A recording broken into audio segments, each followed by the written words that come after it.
We're doing a mock draft unlike anything you've ever seen here on Boy Green Daily. We're about to mock you like a hurricane, and we'll explain all the rules. A People's Choice Awards edition of a two-round mock draft for our special draft analyst. Boy Green Daily starts now. Oh my gosh, it's morphin' time. To me, talking New York Jets is my superpower. Boy Green Daily starts now. Wow! Boy Green Daily, Boy Green Daily, Boy Green Daily. It's not just football, man. Boy Green Daily, Boy Green Daily, Boy Green Daily.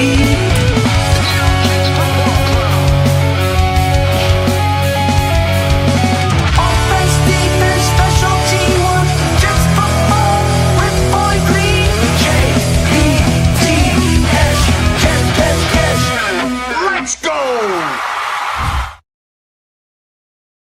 Baby, I'm Paul Eston Jr., a.k.a. Boy Green. I'm the New York Jets digital reporter for Heavy.com. Welcome to Boy Green Daily, a daily New York Jets video show, also available wherever you get your podcast.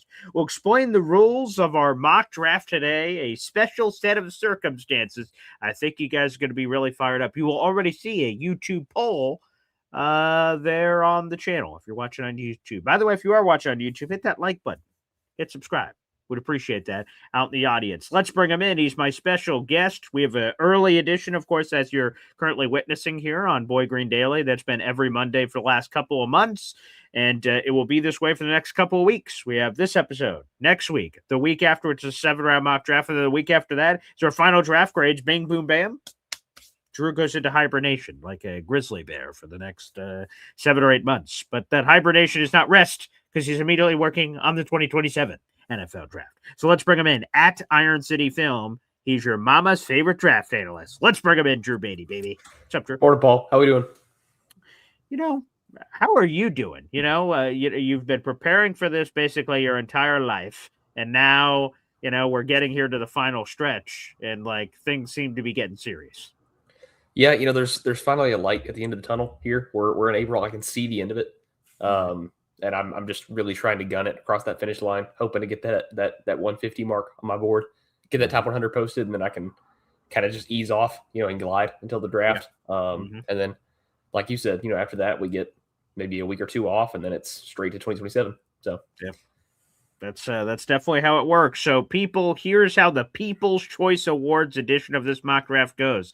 You know, Drew's sick and tired of you guys yelling at him on a week-to-week basis, for God's sake. So, fine. We're going to let you drive the car. Here's how it's going to work. You guys all know that the Jets have 4 picks inside the top 44. This will be a 2-round mock draft where we use the PFF mock draft machine. But here's what you guys have control over. Last night when I created this link for the show this morning, I put up a YouTube poll. And there's a poll up right now on the channel. You guys get to decide what position Drew will have to draft at each of these spots. So this poll's been up, like I said, since last night. And the question is, what position should the Jets attack with the number 2 overall pick? And it says in there, majority wins. Whatever you guys decide. So there's 4 choices. I'll give this to our audio-only listeners. Edge rusher, off-ball linebacker, wide receiver, running back. Whoever wins will give you a period of time, 60 seconds, a minute, 2 minutes, whatever it's going to be. And then once that's over, whoever is leading at that point, I will say, Drew, all right, you're on the clock at number 2 overall. You can only take a pass rusher, and you can pick anyone that you want. And then as soon as Drew makes his selection, I will create a new poll on YouTube and say, all right, 16th overall pick. Here are the 4 positions. And again, you guys can immediately start voting. We'll give you guys a period of time, a minute, 2 minutes, whatever. And then whatever the majority is, sorry, Drew, all you can take is a guard here, or whatever the hell the position is of choice. And Drew will operate from there. So Drew still gets to make all the picks because he's our handsome draft analyst, for God's sakes. But you get to sort of siphon. You sit to sort of give a little funnel action here, a little filter action where you have a say in where Drew has to go for this mock draft. So, Drew, this is a dangerous thing when you let someone else take the wheel here. I'm not sure if Jesus is taking the wheel, but someone's taking the wheel here, Drew Beatty, and we're going to see where this is about to go. Yeah, you know, I mean, I'm here. I've watched these guys. I can give you guys the scouting reports, but you know, I'm really at y'all's mercy today. So y'all point me in the right direction. I will do, you know, what I can, best of my abilities with what positions you guys want me to pick. But like I said, you guys are running the show today, so it's up to y'all. All right, here we go. So with that being said, let's throw it up here on the big screen for all the people that are watching currently on our YouTube channel. It's youtube.com/boygreen25. Again, we are using the PFF mock draft machine. This will be a 2-round Jets mock draft. Here we go. And all the settings are 50-50 outside of randomness because, we wanted to try to be as realistic as possible with that being said. So we're going to enter the draft. Again, folks, make sure if you're watching live, this is for our live viewers. I'm sorry if you're rewatching after the fact. You're just going to have to see what the hell happened. There won't be any trades in this mock draft. We've done previous traded mock drafts. So we're going to start the draft here. And Fernando's on the clock, folks. Your timer starts. I'll actually get a timer. Let me get a timer on my phone. Let's do this officially here. Stopwatch. Okay, you guys have 60 seconds. So we'll keep letting all your votes influence this. We have 60 seconds on the clock. Whatever is the majority at the end of this 60 seconds is where Drew Beatty will be forced to go. Let me ask you this, Drew, as we're waiting for the fans here. Do you believe, because are you a Survivor fan? Do you watch the CBS reality show Survivor? I have, I've seen it's kind of sporadically here and there, but I'm not sure I can really call myself like a fan. Like I haven't consistently kept up with it, but I've seen it before. Okay. So they're in the middle of season 50 right now. They started this show 26 years ago. And this season is called In the Hands of the Fans. And months before all these people went out on the island, they let the fans vote on the website every week on, hey, do you want this or this, this or this, this or this? And then whatever their votes were is what they were going to do out on the island, control all these different aspects of the game. Now that we're trying this for the very first time, do you think people are going to try to bone you and say, oh, cool, let me try to put, we have some cap on what they can do, but like, oh, let's put punter here. Let's do punter for this bastard. Are they going to mess around with you, or do you trust the fans? Are they going to try to put you in a good spot? I obviously I trust you guys. I don't know if they might have some harbored up resentment from all the that's true. Maybe the Sonny Styles pick, or I know they really, anything that's not Jordan Tyson at 16, I found out is not the right answer. Yeah. So, hopefully I haven't, pissed you guys off enough to do that to me, but obviously I trust you guys. We'll see if that's it's a two-way street. So we'll see what they choose to do with it.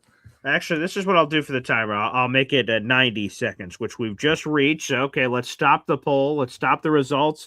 And here are the results. 58% of them say, or 59%, it keeps moving up, say pass rusher Drew Beatty. So look, that's a position the Jets have looked at quite frankly a lot here during these mock drafts. So the fans are starting off on a good foot here of doing exactly as they believe is going to happen on draft day. So Drew, with the number 2 overall pick, the only restriction is that you must take a pass rusher here with the number 2 overall pick. And as in the words of Captain Planet, the power is yours, my friend. I'm not sure if that hits for anyone outside of myself, but there you go. Captain Planet reference on a Boy Green Daily this morning. Yes. So I'm kind of interested to see it be that close because I think for everybody's known for months now, but especially it was after really the combines where things solidified that it was going to be an edge rusher at 2. And the question has just been, is it going to be David Bailey or Arvell Reese? And honestly, again, the past couple of weeks I've said that I firmly believe it will be Arvell Reese, and I would be surprised if it's not. But that option for David Bailey still has just not been snuffed out. It's not like it's usually we get to the point where it's April 6th as of today. Yeah. And it's usually by then, like you have a clear picture of what the top 5, possibly even the top 10 is going to be. Like you know what these teams are going to do, especially in the top 3.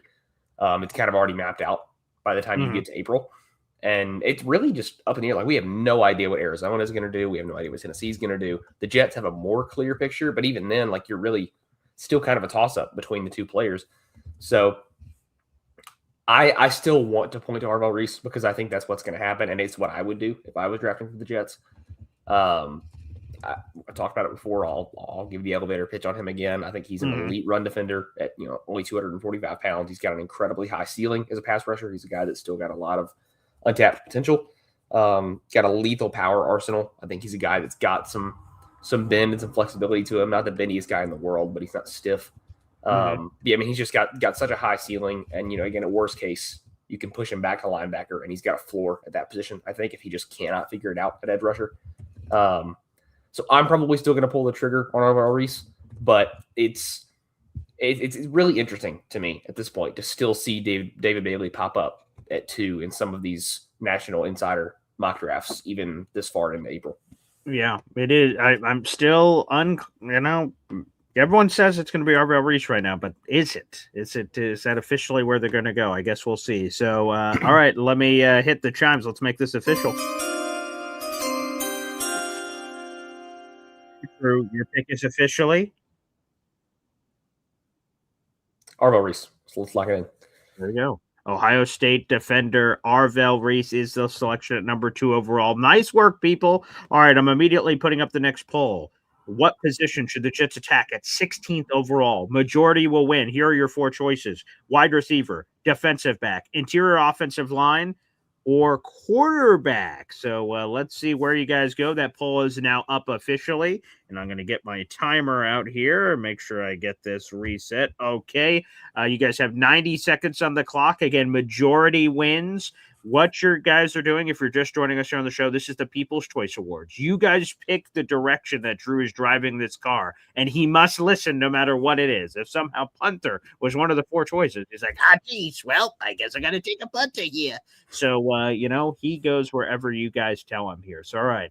Edge rusher. I'm curious if the fans press the big red shiny button in the middle of the room. Quarterback is a sexy thing here, Drew. Do they just snip that button at the first opportunity? Because that was not a choice at number 2 overall. Is that immediately where the fans go? I will be curious to see. Or do they just go, again, tried and true? Edge rusher is what most people expect them to do with the number 2 overall pick. Do we get a more expected position here at 16? That I will be curious about as the clock is running here. So I see while we're waiting for that, let's work in a super chat here on the program. People are asking, show us the best players available. Sure, folks. I'll give you some of those as you guys are making the choice. Vega Ioane, the Penn State interior offensive lineman. Jamal McCoy, Tennessee corner. Georgia linebacker C.J. Allen. Jordan Tyson, wide receiver out of Arizona State. Akeem Mesidor, edge rusher out of Miami. Emmanuel McNeil-Warren, the defensive back out of Toledo. Keldrick Falk, the pass rusher out of Auburn. Avion Terrell, the corner out of Clemson. Omar Cooper Jr., wide receiver out of Indiana. Blake Miller, offensive lineman out of Clemson. Cassius Howell, the pass rusher out of Texas A&M. Caden Proctor, Alabama offensive lineman. Caden McDonald, interior defensive line there for Ohio State. And TJ Parker, the edge rusher out of Clemson. I'll let you guys have some extra time here as we enter a super chat. So you have some extra time to vote here on what you guys want to do. Let's work in a Luby super chat here on the program. Every time we get a super chat, we hear from my beautiful daughter, Soraya Luna. Wow. Thank you for the $5 super chat here to Luby. This is for you, Drew. What player would help the Jets win the most in 2026? David Bailey, Arvell Reese, Jeremiah Love, or Caleb Downs, the most immediate impact day one? Yeah, I mean, I think if you're looking for just pure impact, it's probably between Arvell Reese or Caleb Downs for just like immediate day one impact. I think it's a blend of, obviously what skill set they can provide and how good of a player they are, but it's also a lot to do with positional value, right? That's a thing we've heard a lot. Jeremiah Love, I think he's a good prospect. I think he's going to be a quality starter, at the NFL level, but I don't think he's a blue chip running back. I don't think he is in the this has been a very heavy, topic of debate in the Titans fandom, as you can see the jersey behind me. Sure. Yeah. I just don't believe him to be in that Genty, Bijan, Saquon level of prospect. I think he's right under that. I think he's really good. I just don't think he's quite there. So I don't think I can justify him in the top 4, top 5 in this draft. I have a hard time with that. Caleb Downs, I think is really good. Obviously safety has to factor into that sometime, but he's a top 5 player for me in this class. I think I can get with him that high. But ultimately, edge rusher is just going to be one of the most impactful positions when building a roster. But I think I have to lean Arvell Reese over David Bailey just because I don't believe Bailey is a 3-down player at this point in his career. I don't think the run defense is there enough. And I just always trust power rushers to translate more because with Bailey being a pure speed rusher plus his stiffness, that combination just worries me because how many stiff speed rushers can you really point to as a success story in the NFL? Mm-hmm. Yeah. Versus, a guy like Reese with his power profile and his run defense, he's going to come in and have an immediate floor as an edge rusher just with those two things because those are always translatable. So I probably lean Arvell Reese, but I can definitely see the option for Caleb Downs. He's kind of just like a one-size-fits-all glue option in your secondary. He can do anything. He's going to always make your secondary better.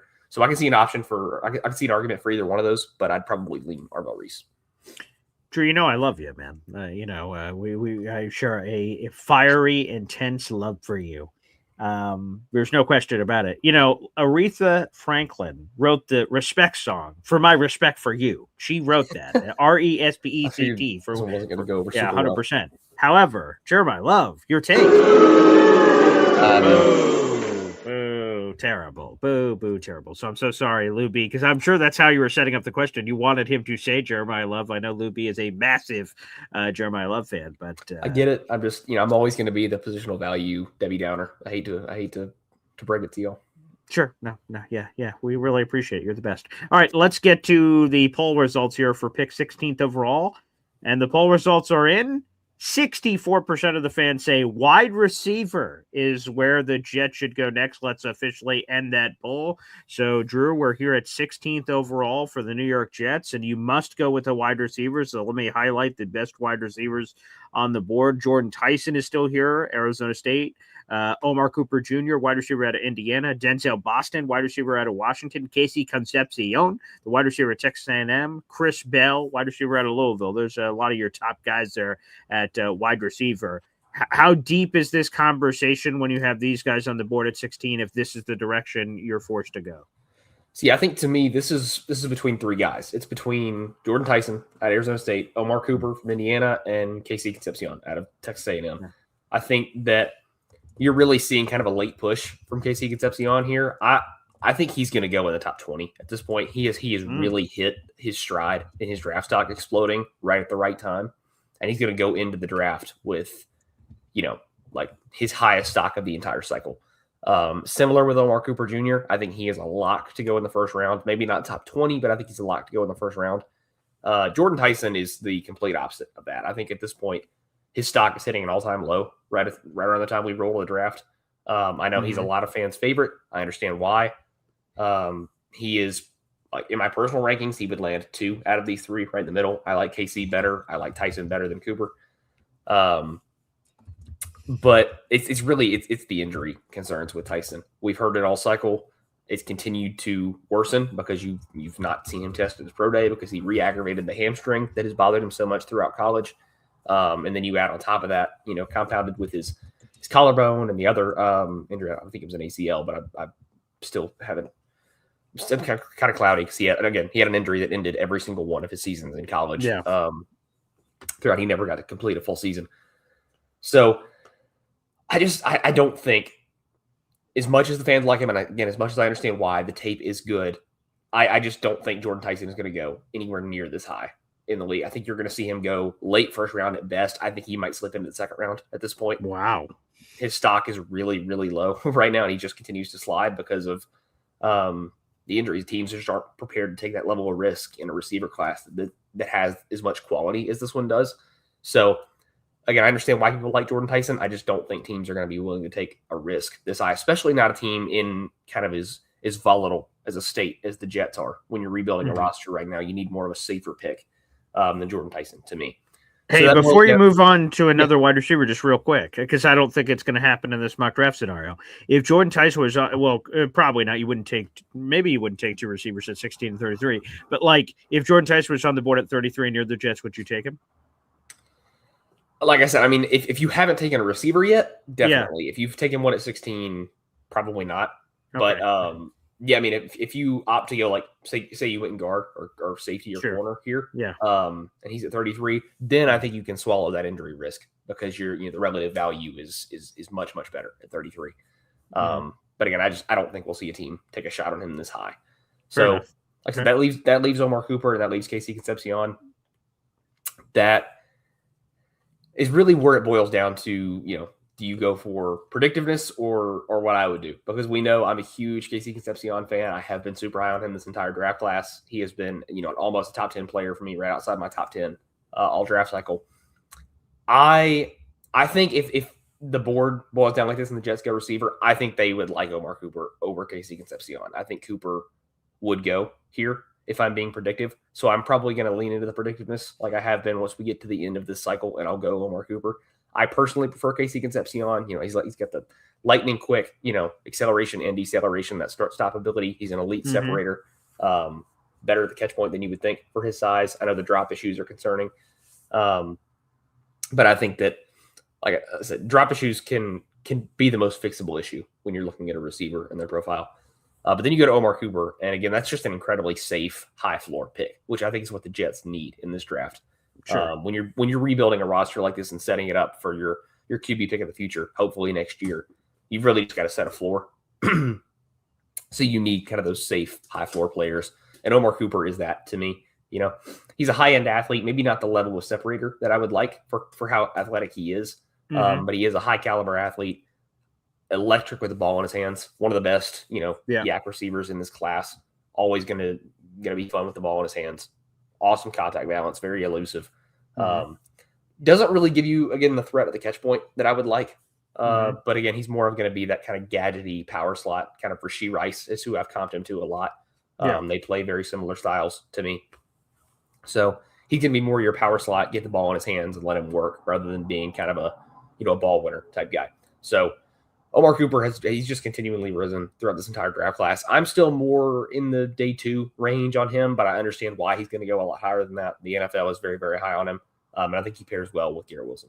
Whoa, what about the sandwich here? You're ignoring some meat in the middle of this bread of Omar Cooper and Casey Concepcion. What about your guy, Denzel Boston?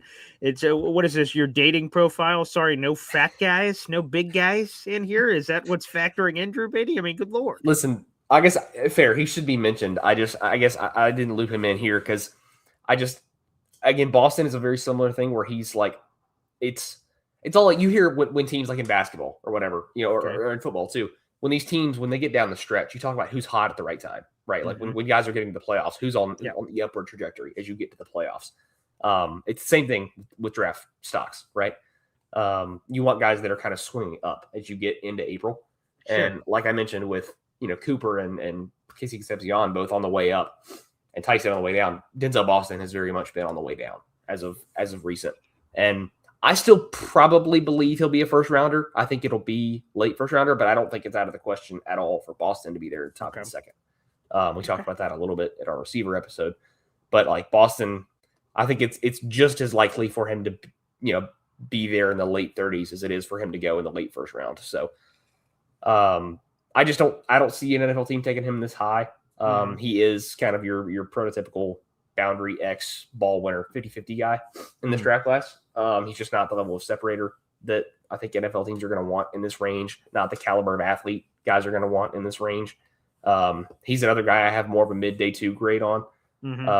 But I think probably the earliest you see him go is like the mid 20s at best, I think right now. All right, so let's make it official. You're officially going with Omar Cooper Jr.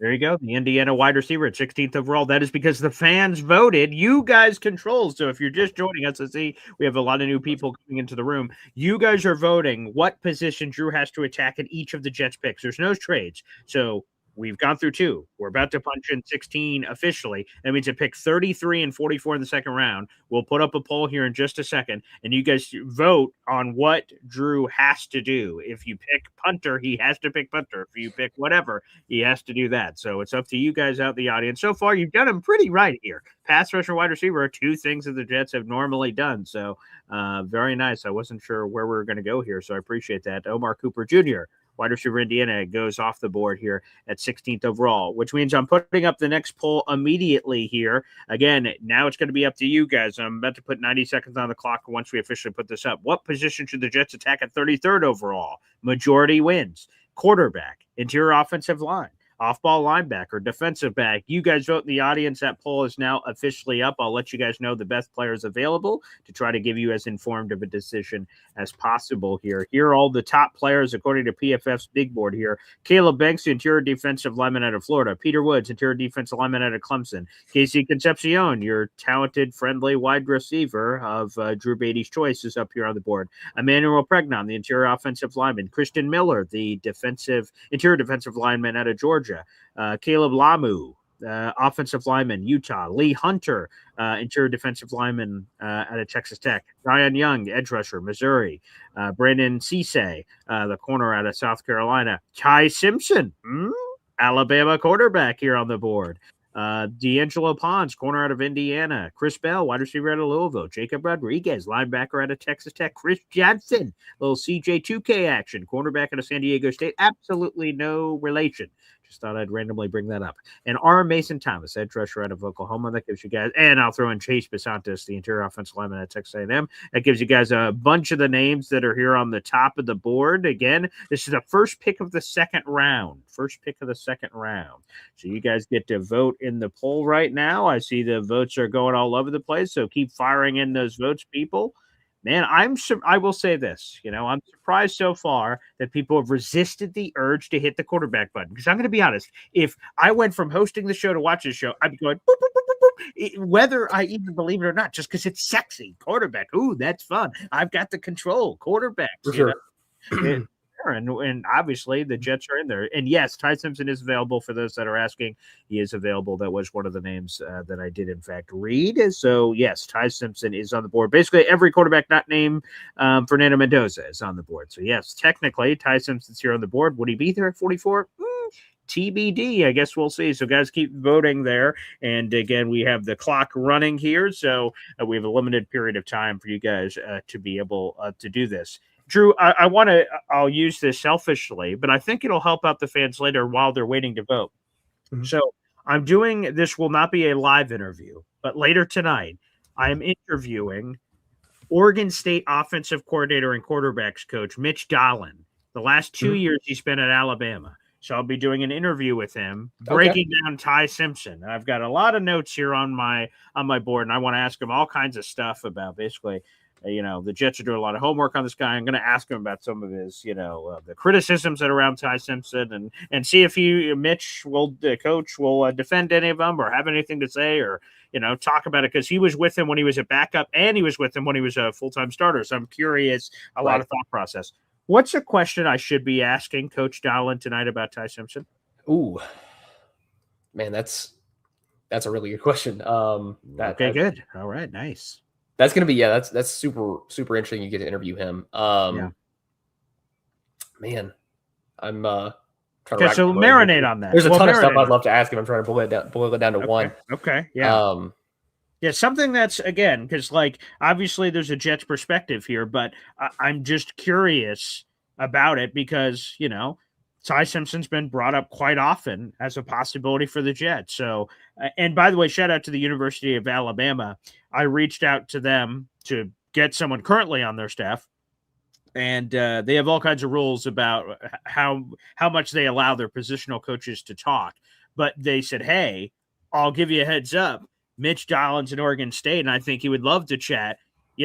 Go back through this portal. And so thank you to the University of Alabama for being very, flexible with me to work it out. And Mitch is great. So I'm glad I'm going to be able to get Mitch on tonight. So Boy Green Coffee Club members, you guys will get that interview before the general public. So I'll be recording that later this evening. It'll go up for you, and then we'll see when it releases officially. It could be tomorrow morning or the next day. But I'm curious. I have a whole list of questions here, but I'm a human and I want to make sure I don't miss something good, something juicy, something I should be asking him and throwing it out there in the universe.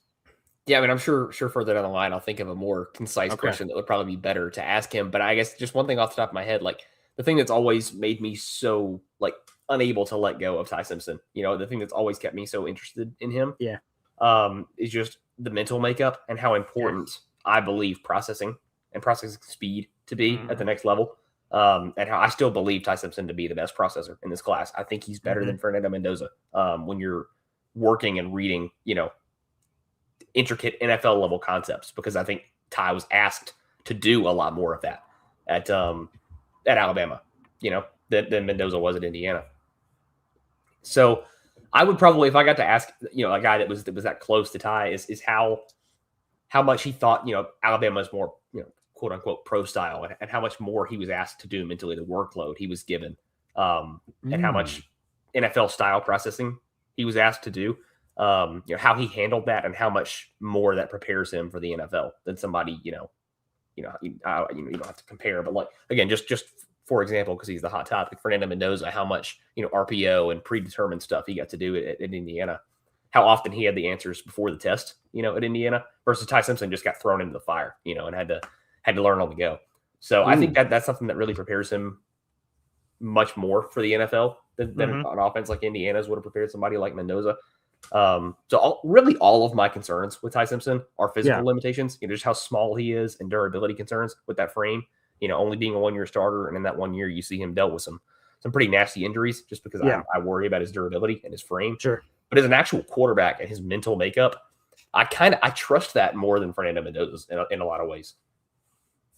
Okay, I don't know what the hell is going on with this PFF. Oh, okay, that was just that was weird how that was showing up. Anywho, so I wrote that down, so I'll make sure I give you a Drew Beatty shout out tonight on the interview for that one. So processing, I like that. All right, let's do this. Let's end the poll. So again, this is the closest any of the polls have been here, Drew. So fascinating. Which positions do the Jets attack at 33rd overall? Quarterback, interior offensive line, off-ball linebacker, defensive back. Interior offensive line just squeaks it out at 32%. Off-ball linebacker was at 27%. Quarterback was at 22%, and defensive back at 20%. So interior offensive line wins the day here. So let's go very fascinating. Let's go to the interior offensive line board here. This is where you guys are forcing him to go. Here are all the top guys. Drew, and then sort of walk us through your thought process here. There appears to be 3 guards at the top, and then we're getting into the center category here, which I guess technically is on the board for you as well. Emanuel Pregnon, the guard out of Oregon. Chase Besantis, the guard out of Texas A&M. Keelan Rutledge, the guard out of Georgia Tech. And then, like I said, we get into some center categories here with Connor Lew out of Auburn, Sam Hecht out of Kansas State, and there's other centers here, obviously Jake Slaughter, Logan Jones out of Iowa, a couple more guards sprinkled in here, Jalen Farmer out of Kentucky, Billy Schrouth out of Notre Dame, and then Bo Stevens out of Iowa as well. And then Yeager Burton. We're getting into some more center action there. What does this conversation look like? Is center at all on the category? Is it all guard here? What's your thought process? Probably not for center. Okay. I'm probably leaning more guard. The center discussion starts more in the 3rd round to me with this class. Okay. And day 2 is really where I was interested to see where the chat went with this, because this is like where your positional kind of avenues free up a lot more, because I think everybody knows it's probably going to be edge and receiver first. Yeah. But day 2, there's a lot of directions you can go. And for whatever it's worth, I agree with the chat here. I would have gone guard as well. And the guy at the top of the board is, again, somebody, I picked him here before at this pick. Mm-hmm. And I don't know if Emanuel Pregnon makes it to day 2. I wouldn't say it's impossible, but I would say it's unlikely. But I mean, I love both of the top 2 guys here. Chase Besantis and Emanuel Pregnon are both top 20, top 30 players on my board. I am big fans of both of theirs. I have Emanuel Pregnon higher, so I'm going to go with Pregnon here. But I don't think you can go wrong with either one of them. I think they're both really, again, I keep talking about the high floor, how important that is for where the Jets are right now. Both of these guys are super high floor. I think both of these guys are going to be, I don't think there's a chance of either one of them being, total busts. Like, I don't think they're going to be bad players at the NFL level. So Pregnon, he's just this tank, I mean, you look at his frame and he is just this low to the ground bowling ball, just so round and sturdy on the offensive line. And he is just a bulldozer in the run game, super powerful, not the most agile guard in the world. Not a guy you want, working out in space and at the second level a whole lot. So if you run a zone scheme, he's not really probably the guy you want to look at. But I think he works for what the Jets need. And again, I think you're looking to set up your offensive line for your QB of the future. And he is really, really solid in pass protection. You're never going to see him lose through his chest. I love how powerful his hands are. So I mean, Pregnon is really just your kind of prototypical gap scheme guard, just super powerful. I wouldn't be surprised to see him go in the 1st round at all. But if he's here at 33, I think that's a steal for the Jets. There you go. 3rd overall pick of this People's Choice Awards mock draft. The New York Jets select with the 1st pick of the 2nd round and the 1st pick of day 2, Emanuel Pregnon, the guard out of Oregon. That is the selection. Now we go to pick 44 overall, the last poll we're going to put up here on the program is about to come up on the board here. So without further ado, let's bring it in. I'll get your involvement in here, Drew, as we're picking a option here. So I have quarterback, defensive back, and off-ball linebacker. What is the fourth choice you want to make available here at pick 44 for the fans to vote on? So you said quarterback, defensive line, and linebacker? Those are the yeah. I have quarterback, defensive back, and off-ball linebacker. I don't have edge rusher back in here or defensive tackle or just defensive line in general. Would you want to add that in? Yeah, I mean, I was wondering if we throw defensive line back up there just to see if, maybe if they want to go defensive tackle, if they want to double dip at edge rusher. That feels like, I don't know that you double dip with the depth they added in free agency, but I think defensive tackle could be an option even after the Devondre Sweat trade. I think he plays a very specific role.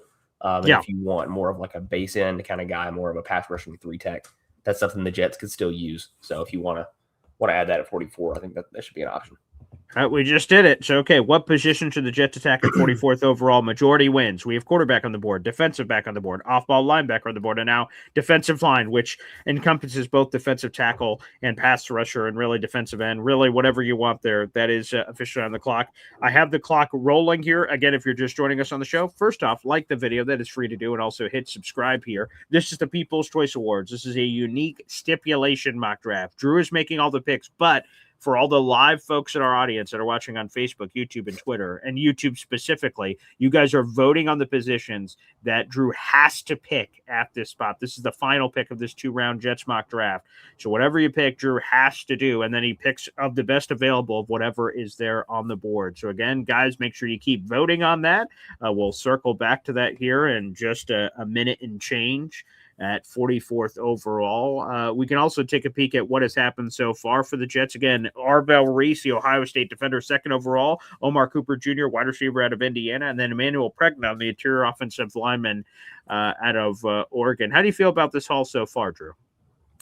I mean, I feel really, really solid about it, right? I mean, I've talked about Omar Cooper. I'm more of a day 2 pick on him than a first-round guy. So I'm a little bit soured on that one. But again, I think it just really fits what the Jets need. For where they are right now. Very safe, high floor, fits well in the receiver room. But I love Arbel Reese and Emmanuel Pregnon are 2 guys that are really, really high on my board. So I think both of those picks were probably what I would have done if I was the one calling the shots. Yeah. And not just being predictive. Like if I was just going off my board, that's probably still what I would do. So I love the recent Pregnon picks. I understand the Omar Cooper pick and why I think that's more likely for them. Probably not what I would do if I was the one calling the shots. But overall, I mean, I think you'd have a really hard time being upset with this haul. It's really, really high floor. It fixes a lot of the options on the Jets. You get 3 immediate day 1 starters, I think, in these 3 picks. So it really frees you up to go, the whole best player available cliche that we always hear at 44, but I really think you can go anywhere. Yeah, let me give that. But who is the best available? So you guys can vote with all the information at your disposal. Here are the best players available at pick 44th overall. D'Angelo Pons, the cornerback out of Indiana. Jacob Rodriguez, the linebacker out of Texas Tech. Chris Johnson, the corner out of San Diego State. R. Mason Thomas, the edge rusher out of Oklahoma. Chase Besantis, the interior offensive lineman out of Texas A&M. Jeremy Bernard, the wide receiver out of Alabama. Keith Abney II, the corner out of Arizona State. Gabe Jacques, the edge rusher out of Illinois. A.J. Halsey, safety out of LSU. Eli Stowers, tight end for Vanderbilt. Malachi Lawrence here, edge rusher out of UCF. Keontae Scott, corner out of Miami. Jadarian Price, running back out of Notre Dame. Jennings Dunker, the offensive tackle out of Iowa. Chris Brazzell, the second wide receiver out of Tennessee, who Drew Beatty absolutely has a man crush on. He passed him a note earlier in class today that he likes him. We'll keep you posted on what note Chris Brazzell the second sends back. Jake Golday, linebacker out of Cincinnati. Skylar Bell, wide receiver out of UConn. And that gives you a bunch of the guys at the top of the board for you guys as you guys are voting. So we will see. Wow, the poll is going back and forth, back and forth. They may put you in a very interesting spot here. So I'm looking at the poll results here right now, Drew. Do they force you to go quarterback at 44? That would be very, very interesting here. That's part of the reason I wanted to keep that in there. Is even if Ty Simpson's gone, if they really want to force a quarterback, I wouldn't hate that. I want to bring out more quarterback discussion than I've had. That's something I feel a little guilty of, that I've been so dogmatic about no quarterback. Yeah. I wanted to give that option to see if they wanted to spark some quarterback discussion here at 44. Especially considering this, folks, like, this was a no trade mock draft, and who knows, Darren Muji's a trader by trade. Trying to use that word as much as possible. So if they don't take a quarterback within the first 44 picks, they don't pick again till 103. So that is a massive gap. And a lot of people have sort of, like myself included, I'm guilty of this. 103, we'll figure it out. One of those guys should be there. Now, maybe that's the case, and they'll have their pick of the litter of Drew Allers and Nussmeiers and this and that. Maybe there is just big gap in the actual draft of, like, it's Fernando number 1, Ty Simpson somewhere relatively respective, and then a massive gap into the next guy. That's totally possible and plausible that could occur. But if you're the Jets, are you willing to risk that from 44 to 103? Do you have to move up? Do you have to move down? Does something have to happen? Or else, like 44, you're just like, F it. You know what? We're just going to get our guy, whoever we believe that is, and go to town. So let's take a gander here. All right. We will call it here. And the fans did pick quarterback. That is the pick for you at 44. And wow, a close result. Quarterback, 33%. Off-ball linebacker, 31%. Defensive back, 23%. Defensive line, 13%. Oh, my goodness. So let's look at the top available quarterbacks here. And let's take a gander. Ty Simpson was taken, and I see him taken here all the time. 39th overall of the Cleveland Browns. So he is not on the board for the New York Jets here at pick 44. So here are the other quarterbacks we're going to sort through here with Drew Beatty. The fans have spoken, and now you must force a square peg into a round hole potentially. We have Garrett Nussmeier, quarterback out of LSU. Drew Aller, quarterback out of Penn State. Carson Beck, quarterback out of Miami. By the way, those first three names I just said, the Jets have done a ton of homework on. Private workouts, pro days, dinners. The Jets are like investigating these guys, so it makes a lot of sense. Cade Klubnik out of Clemson's on this list. Jalen Daniels, Kansas. Taylor Green, Arkansas. Cole Payton, North Dakota State. Luke Altmaier out of Illinois. And perhaps I'm going far too deep on the board here of what you're going to be swimming in at pick 44 overall. But Drew, walk us through your process here for a quarterback with a 44th overall pick. Yeah, I mean, to me, here, this is really between Garrett Nussmeier, Cade Klubnik, and Cole Payton. Those are the three. Wait, Cade wow. Oh, my God. Okay, you got to explain this. Okay. Yeah, I've still, Klubnik was a guy that I was really high on during the summer. And over the past year, I've changed a lot about my process, but especially when it comes to quarterback. Like I said, I used to be one of the guys that was just like pure traits. Like if you the arm talent and movement skills, if you have those, I'm going to like you. And I've switched much more to the more mental side of the position. How good of a processor are you? So that soured me on Klubnik a little bit. And obviously, I think his tape took a step back from 24 to 25. But there's still, I think, there's a much bigger discussion for Cade Klubnik, I think, than there should be a much bigger discussion for Klubnik than there has been. He's really just not being talked about at all in this class. And I think in a class where we're talking about Drew Aller and Carson Beck as potential top 100 guys, like Klubnik should go way before them, in my opinion. I mean, you've got, is he an Aller level arm talent? No, obviously not. Aller's got the best arm in this class, bar none. But Aller, I mean, the processing speed is so far behind what it should be for an NFL quarterback, and I think what it ever will be for an NFL quarterback, that he is just like a late day 3 guy in my eyes. But Klubnik, I mean, he has work to do as a processor, definitely. I mean, without a doubt. But there are bones there. There's something to build on there. And I think he's still got, quality arm talent there. I think it's maybe not the top end, but I think it's above the baseline. There are really enticing movement skills there. Clemson used him a lot as a rusher. So I think there's a lot of untapped potential there in the offense. I love his touch, how he layers passes over the middle of the field and how he really just drops stuff in, on the sideline. So I really like Cade Klubnik. I think he deserves a lot more discussion than he's getting in this draft class. Interesting. Fascinating. Wow. I'm going to be honest. Don't get me wrong. I've heard the Cade Klubnik buzz, like you saying him right now. It's not the first time I've heard his name, especially we're in ACC country here. So Syracuse has played Clemson like every year. So I've seen a lot of Cade Klubnik, but like I haven't heard his name in it's been a hot second because dating back to, the college football season and Clemson obviously not having the year they wanted. I mean, I haven't really heard his name with anything Jets related since way back then. So it's been a lot. And I know NY Jets FL, Ted's in our chat. He was singing Cade Klubnik last offseason. That's the quarterback of the future for the Jets. Give me some Cade Klubnik action. And you bringing up right now is like the first time I've heard of his name just mentioned in a long time. Yep. I mean, again, I had him and Garrett Nussmeier both like right next to each other near the top of my summer board. Oh my gosh. So I was really high on both of them, and I was, the 25 didn't go exactly how we wanted on both, and I've changed my process some. Sure. And I love Cade Klubnik. I'm probably not going to go him at 44 because again, I still love Garrett Nussmeier a lot. That's probably the direction I'm going to go. Okay. But again, I just wanted to mention Klubnik's name because I think he deserves much more love than he's getting in a quarterback class like this. And I think if somebody's looking for a dart thrower quarterback, Klubnik should be near the top of their list. But moving on to the other option with LSU's Garrett Nussmeier. Yeah. Much more of the popular choice here. I think it's for good reason. Yeah. The conversation around him is very, very similar to the one around Ty Simpson to me. They are incredibly similar as prospects and as players. They are everything I was saying about that the question to ask ask him about Ty Simpson applies to Garrett Nussmeier. LSU was a very, very, pro style NFL type offense. And Garrett Nussmeier was asked to do more than just about anybody else. Again, sans Ty Simpson.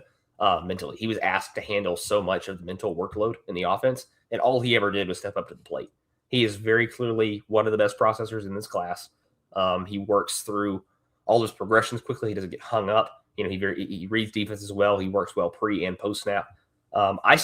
He's probably my favorite pocket manager that I've watched in recent memory. He is just like the textbook teach tape for pocket management for NFL quarterbacks. His pocket movement is incredible. Another thing, Nate Tice of Yahoo Sports, one of my favorite evaluators in the game right now, has done a lot of work on Nuss recently. Another thing he talked about that I agree with being one of his favorite parts of Nussmeier's game is how often he gets the ball out. He doesn't take sacks. The ball is always getting out at the last second, no matter what. He's just always so conscious of negative plays and always so routinely doing what it takes to avoid them.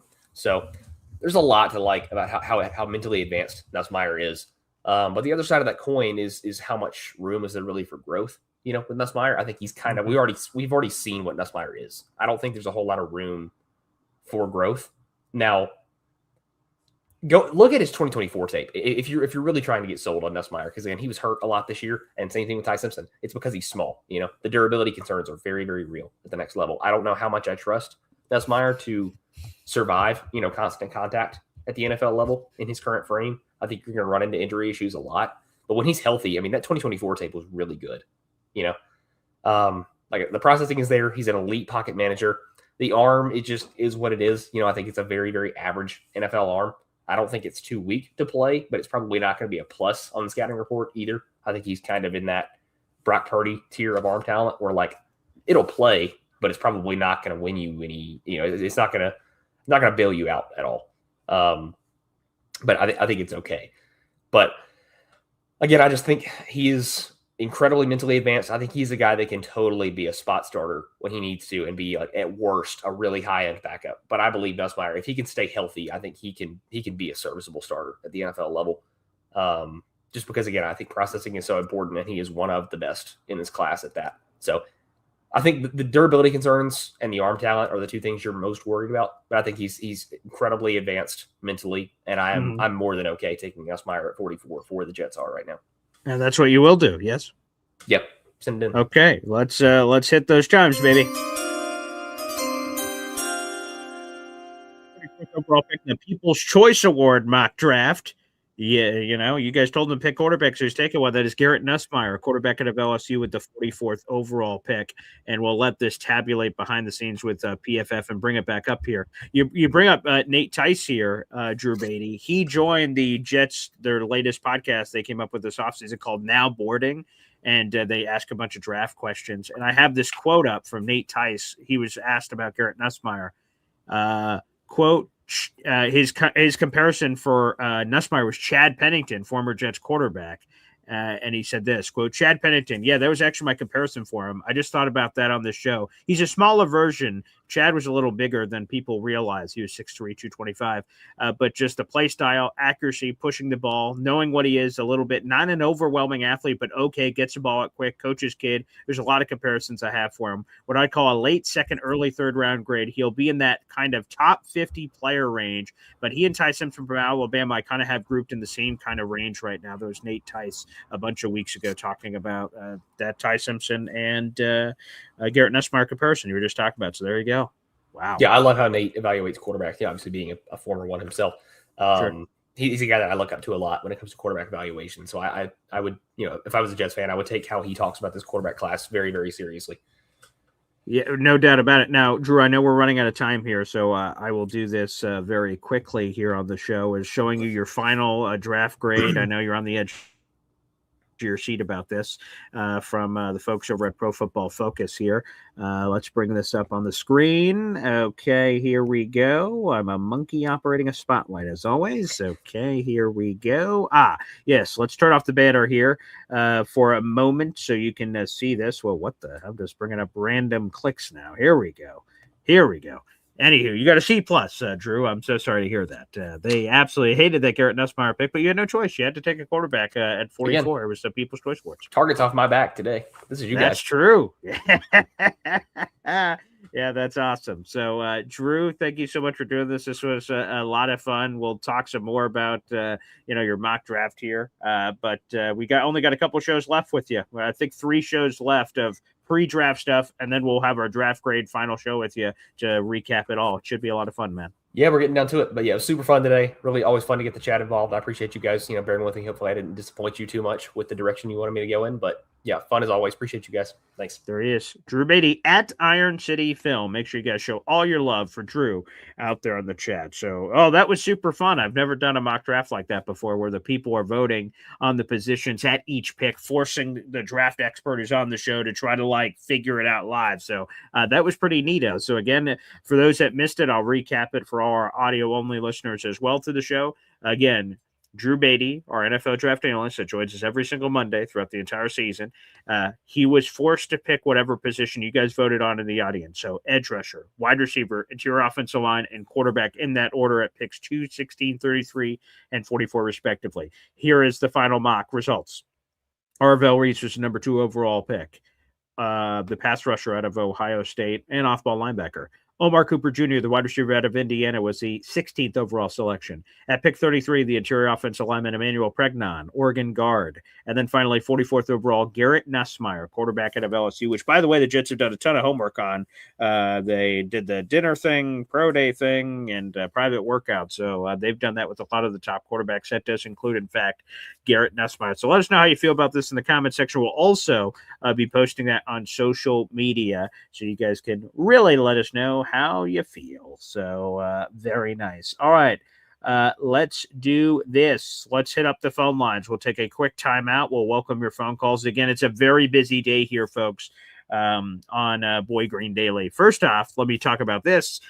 For all your raffle tickets that come through this month, if you spend $3 on the channel, you're eligible for a raffle giveaway, which I do have to update the scrolling ticker here in a moment. I'll do that during the break.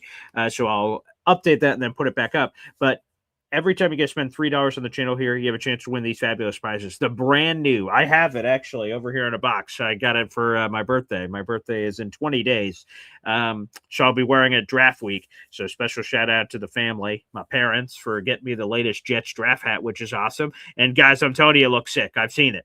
It's spectacular.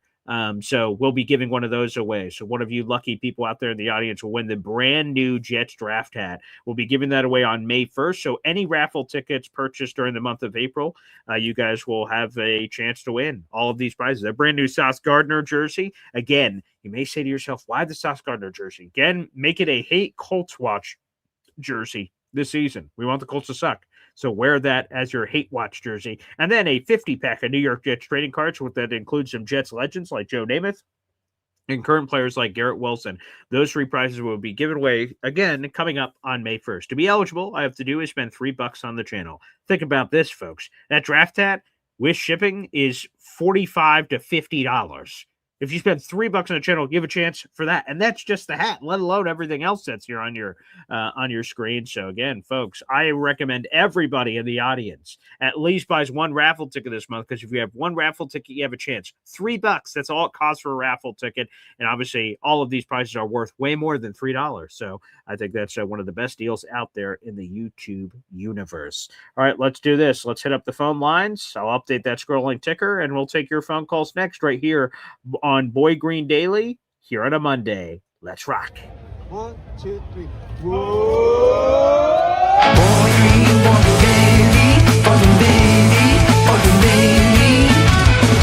actually just football, man.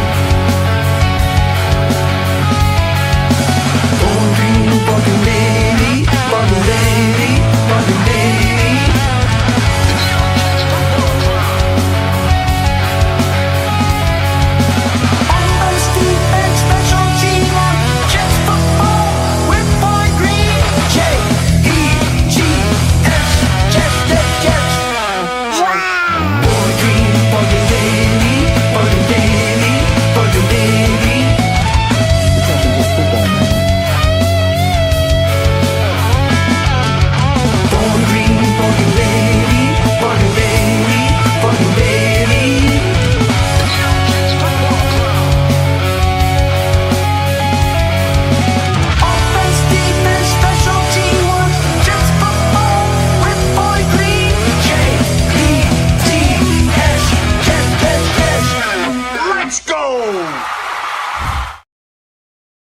Crowd goes wild, baby. Welcome back to Boy Green Daily, a daily New York Jets video show, also available wherever you get your podcast. Thanks for joining us this morning. We're having a lot of fun. Shout out to Drew Beatty, our draft analyst, for joining us again. We have 2 more pre-draft shows with Drew, which is crazy that the draft is going to be already here before you know it. We'll have a show next week. His final show pre-draft will be a 7-round New York Jets mock draft, his final mock draft, and then we'll have the draft coming up, of course, later that week, and then he'll give his draft grades the week after that. So we are in the home stretch, people, for this coming up here on the program. The pinned comment on youtube.com/boygreen25 is the way to call into the show. Feel free to take full advantage of that here on the show. And I see we have a lot of people that want to get involved. Respect. Let's start it off with Hep.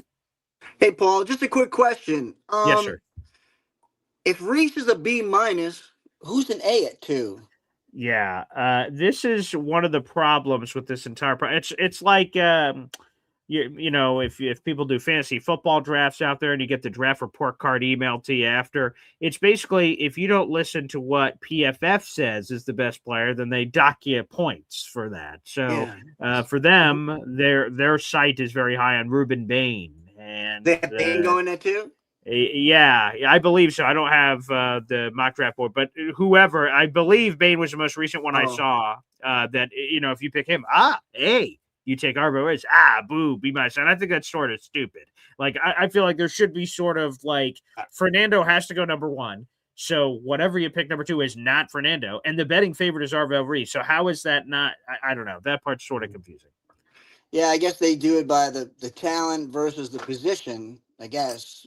Right. They have everybody. Yeah, everybody has Jeremiah Love as one of the top 3 players in the draft. I mean, most people. I mean, the majority of people. I don't understand, but whatever. I guess that's how they're working it. I'll let you get to the other people. Thanks, guys. Okay, appreciate it. There he is, Hep. Yes, the draft grade, as you saw there from PFF. Throw this back up on the screen. We got a B minus, which you're like, what the? Like, it was the number 2 overall pick. What other choice did we have? I mean, it's a good question from Hep. Yeah, but like I said, being a guy who does fantasy football drafts every year and getting the Yahoo Sports grade sent to you, this is sort of how I do it. If I get a good grade, this is the greatest grade of all time. I'm a genius. This looks great. And if it sucks, I'm like, it's a stupid grade. Who cares? Who cares what they think? So that's normally how I operate my life with how I perceive draft grades. If it's good, it's sort of like PFF grades too. It's funny, it's PFF too, right? Like if I look up, what's a PFF grade for Garrett Wilson, and the grade's great, I'm like, yeah, people love PFF, says he's great. And then if it's like stupid, I'm like, don't worry, PFF sucks. Who cares about PFF? That grade is terrible. Like, you know what? No one gives them any respect. So it's really whatever helps my argument the most is basically sort of how I operate. All right, back to the phone lines. Look at this guy. He's out in nature. EZ. Whoa. Yeah, this is where I live. In the background. I Oh, told nice. you I rent a house on a farm. Yeah. Isn't it you great? weren't Look at kidding. all this beautiful. Look at this. Wow. Let me go full screen here. See, you got the cows in that paddock, and the one across the street. We got horses. Wow. Oh, they're a hiding in that beautiful little tree. wooden barn now. They're in that Yeah. little wooden barn right now. Okay. But yeah, there's my truck. Nice. Okay. There's my work van. All right. Oh, nice. Okay. And there's my Cadillac. Oh, baby. Look at that baby. That's nice. Yeah, I got to get the computer fixed on that. What do you? But the computer. I what do you rent mean? I rent this little house, so I mean, Okay. so yeah, I'll just show you quick. Okay. Sure. I rent Yeah. this house. All right. This side is my buddy's apartment. Okay. Oh, there you can see the horses now. Can you see them? Oh yeah. I think so. They're There's little like specks, a but I think I Palomino see and them. then a gray one. Oh, all right. Wow. Okay. Yeah, and here's my house. I'm on the right side. Okay. Is there an entry big point? Is there old like a middle? weeping- Yeah. What kind of tree is that? Yeah. Let's go to the tree first. What kind of tree is it? It's a gigantic pin oak. Wow, that is massive. Yeah. It's an oak tree, but it has leaves kind of like a weeping willow. It's called a pin oak. I don't think I've ever heard of that before. Wow. Well, what do you think they make Pinocchio out of? Oh, is that true? How the fuck do I know? I don't know. That sounded very convincing.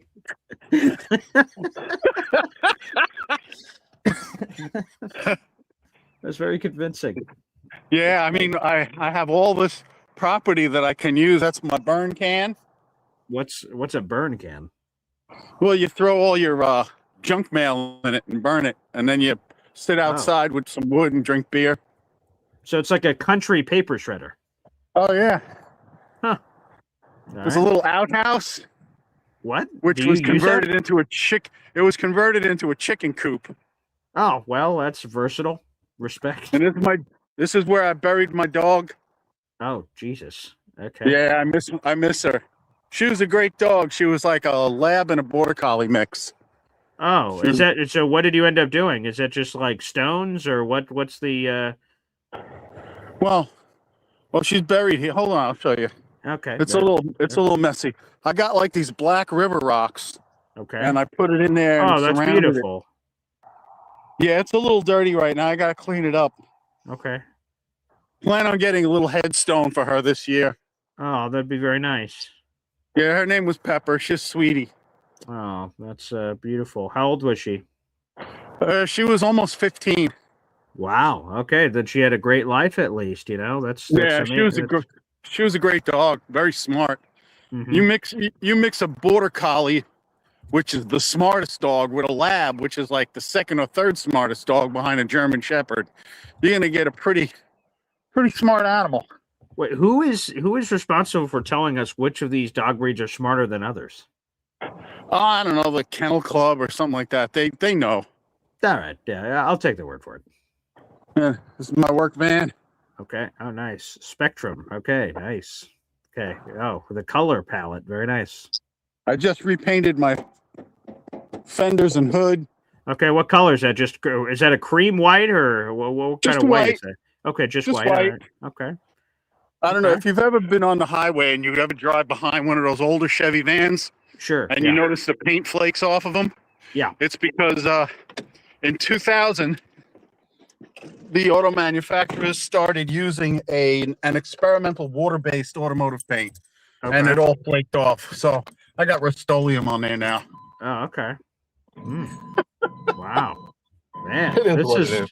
this has been a great MTV Cribs episode with EZ. The life of EZ. That's what I'm seeing here from Ted. The life of Edward Ziff. This is pretty cool. Well, it's beautiful out here in Zebulon. Yeah. Really Yeah. beautiful. Yeah. Wow. I mean, my landlord owns all that land I showed across the street and the big field out to the right and everything. Yeah. He owns all this land. And it goes all the way back and it's all the way to the side and it's like the whole road, this whole thing from all the way back there to all the way back there, to even past, that's his house is over there behind those trees, not the brick one, the other one, the whiter one. And then the property goes all the way down to the end of the block. Wow. He owns all that. Okay. And how long have you been living there? I've been here about 7 years.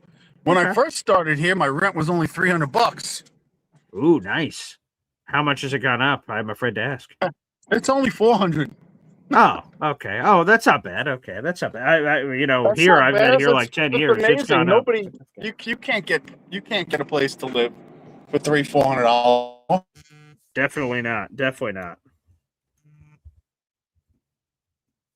Pop. Up. We lost Easy. We lost Easy in the van. That was pretty cool though on MTV Cribs. Wow, that was. All right, cool. All right, the Easy pad. All right, things are going well for old Easy. All right, back to the phone lines here. There was a great call from Easy. We lost him on signal. Kyle Clifton is here.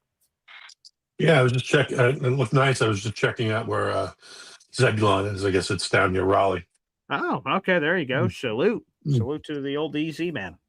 So, yeah, I mean, I saw the draft. My whole issue with the draft is sure. Yeah, we have to just take the best player in this draft, and because when you have 4 picks in the top 45. Yep. Yeah, you're hoping to take advantage of inefficiency. I know your exercise was a little bit different. We're throwing it to the chat, right? And stuff like that. But still, yeah, I get what you're saying. It's just a matter of like, for 2, we can very easily, or with some confidence, predict the pick, right? Yeah. With 16, I think we're throwing our hands in the air. Definitely, right? Definitely. Yeah. So, like, if those 3 top wideouts are gone. I think we go off script, right? Ooh. And that could mean trade back. Like if there is a cornerback there that another team wants, that could mean offensive line. That could mean tight end, and like I don't think any of the non-wide receiver scenarios are ideal. But you do what you can, right? Like to fill the holes. Like, I think that there's a scenario where they could double dip on edge, like depending on what value is there. I think so too. But like, I have pretty good confidence that there would be a guy that could be a massive upgrade and a decent running mate to Garrett at 33 if we just stick and pick.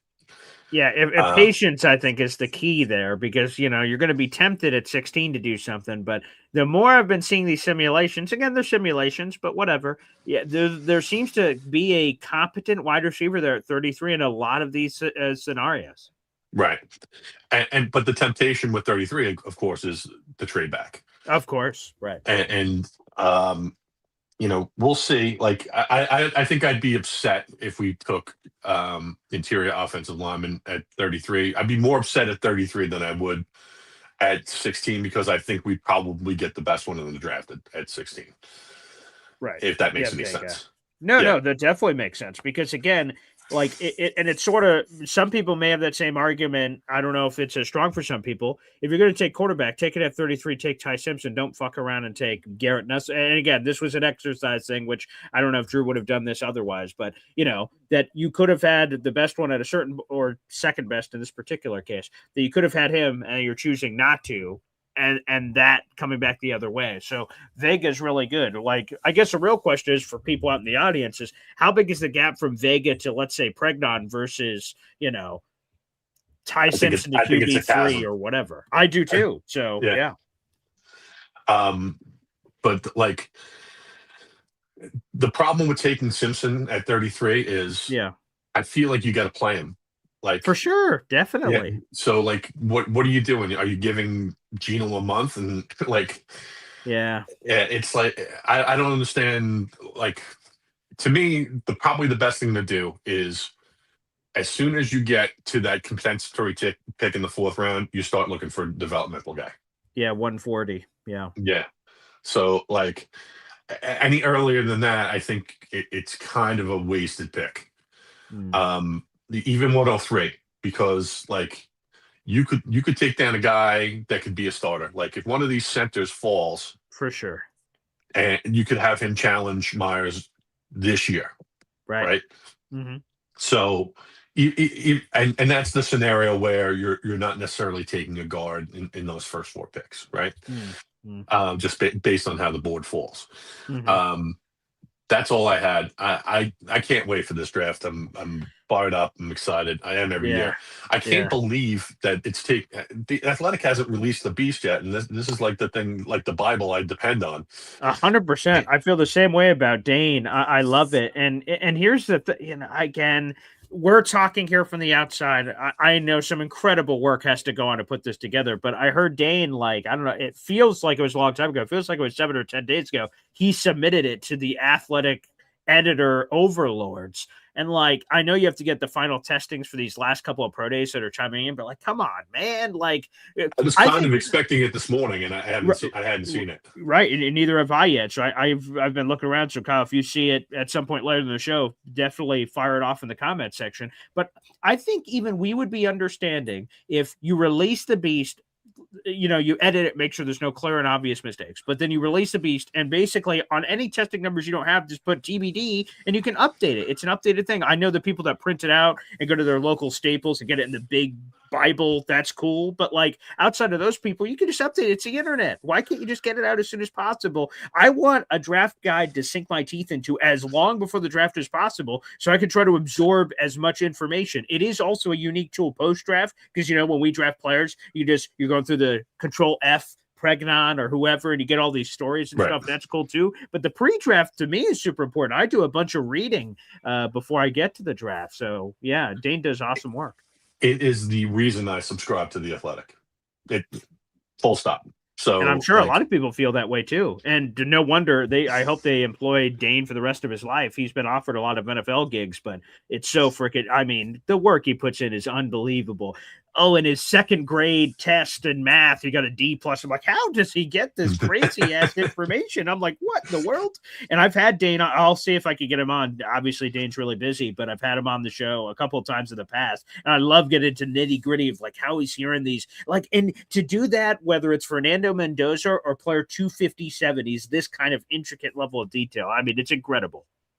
Yep. I really appreciate your time, BJ. Have a great day.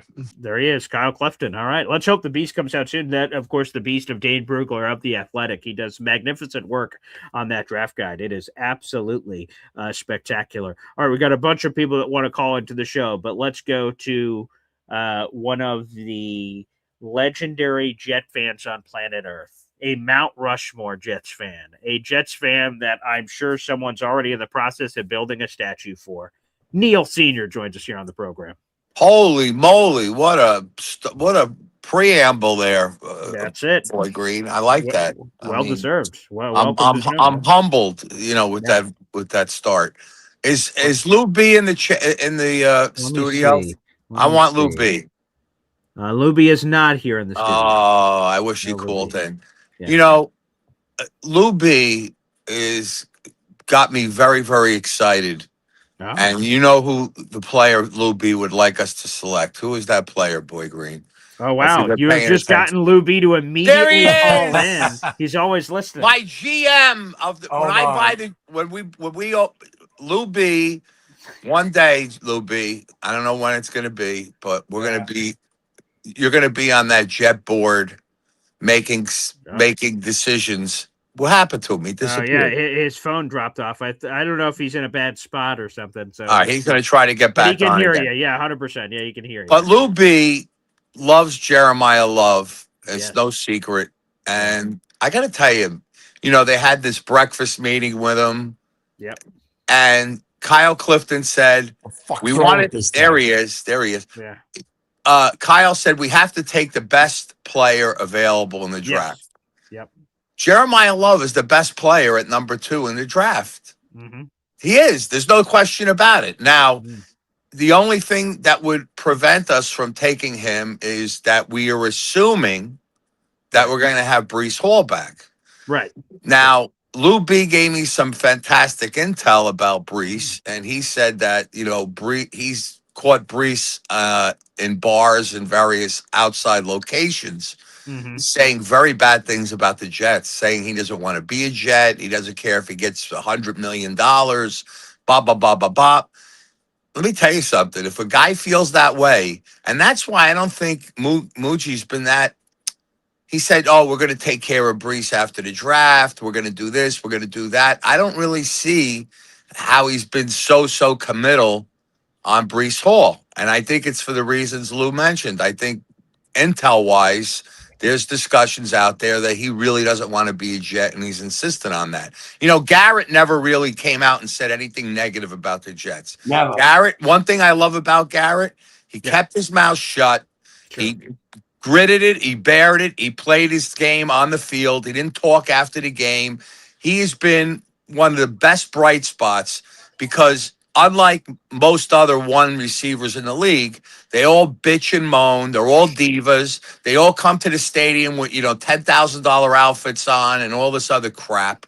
And, Garrett has been a model citizen. The guy goes out there. He does his job. He's, and I don't see that. I think Brees is turning into a little bit of a crybaby, right, Lou? Turning into? No, he is, unfortunately. Right. He is. And at every game, you could see G5 on the sidelines pumping up his teammates, going crazy. Right. I always say it was him and Tyrod Taylor. Those are the two guys. I sit right there, right behind the bench, and G5's all into it, and Garrett's like, Brees goes back to his seat, and he's all like upset. And every game. And I know they didn't use him the right way, and I'm not saying Brees is a great player. But now Lou B sent me the highlights of Jordan Love yesterday, and I got to tell you something. Jeremiah Love. You know what Jeremiah Love looked like to me, and when I watched those highlights, I'm going to go back, way back. I know that Chad hates seeing this. I know that I'm becoming I'm ostracizing myself. I don't care. No, Lou B, listen, you got. We don't know. Nobody that watches these shows knows a rat's ass about the real thing and how these players are going to end up being. This Jordan Love to me looked like O.J. Simpson. Jeremiah, what did I say, Jordan? Jeremiah Love. He looks to me like O.J. Simpson. I swear to God, that's how good this guy looks. Yeah, he's a killer. Yeah, he's a killer. Mean, who's the guy that went? Who was the guy? The player? No, another guy he reminds me of is the player that was drafted by the Saints. Oh, God, I can't remember. Reggie Bush. Yes. Ooh. Yes, Reggie Bush. Okay. He looks like a bigger Reggie Bush. Lou B, how's that comparison? Reggie Bush. He looks. What's that? I think Reggie Bush was a pothead. I think Jeremiah Love is not. So I think. Well, aren't you thinking Ricky Williams is the pothead, or did Reggie do it too? I don't know. Maybe he's passing the doobie around. I'm not sure, but which, by the way, real quick, Luby, you said that you feel like you're ostracizing yourself, but you believe in this, and you're going to keep saying it. What if we're all together and the Jets do take Jeremiah Love? When the next Boyd Green Daily happens and you call in, are you going to be like, hey, Jet fans, it's okay, you just didn't believe me? Are you going to be doing pelvic thrust in their direction? Like, what is the Luby energy? Because you would have a place to stand on to scream at everybody and say, I told you, motherfuckers. There. You could have done crazy. That. This is what I think. Glenn's, and the reason why I asked the question this morning to Drew was for a reason. Glenn's job is obviously on the line. If he busts this season, it's over for him, right? I think the two players that give him the best chance of winning the season are actually Bailey and Love. And Downs is probably up there too. But Bailey defensively will come and wreak havoc right away. I don't think the word prospect works for AG right now in his position. Not saying that Arvell won't be better. I'm afraid that Arvell could be like a Parsons type, and I'm scared to pass on him, to be honest with you, and I wouldn't lose sleep. But I do think that we need an offense. I mean, I sat there watching exactly that. I couldn't say it better myself, Lou. They need offense. I mean, the reality is, what good is having an edge rusher if you're playing from behind and they're going to run the ball all day long? I mean, it really doesn't. Pass rushers are there to close out games, and we're not in a position where we're going to be closing out games up 10 points. and having to force quarterbacks to throw the ball. Do you see that happening in many games? I don't. Wow. Chef Kevin Gilbert, $2 super chat. Yesterday was an AG Truthing show. Today it's Love Talk. SMH. Oh boy.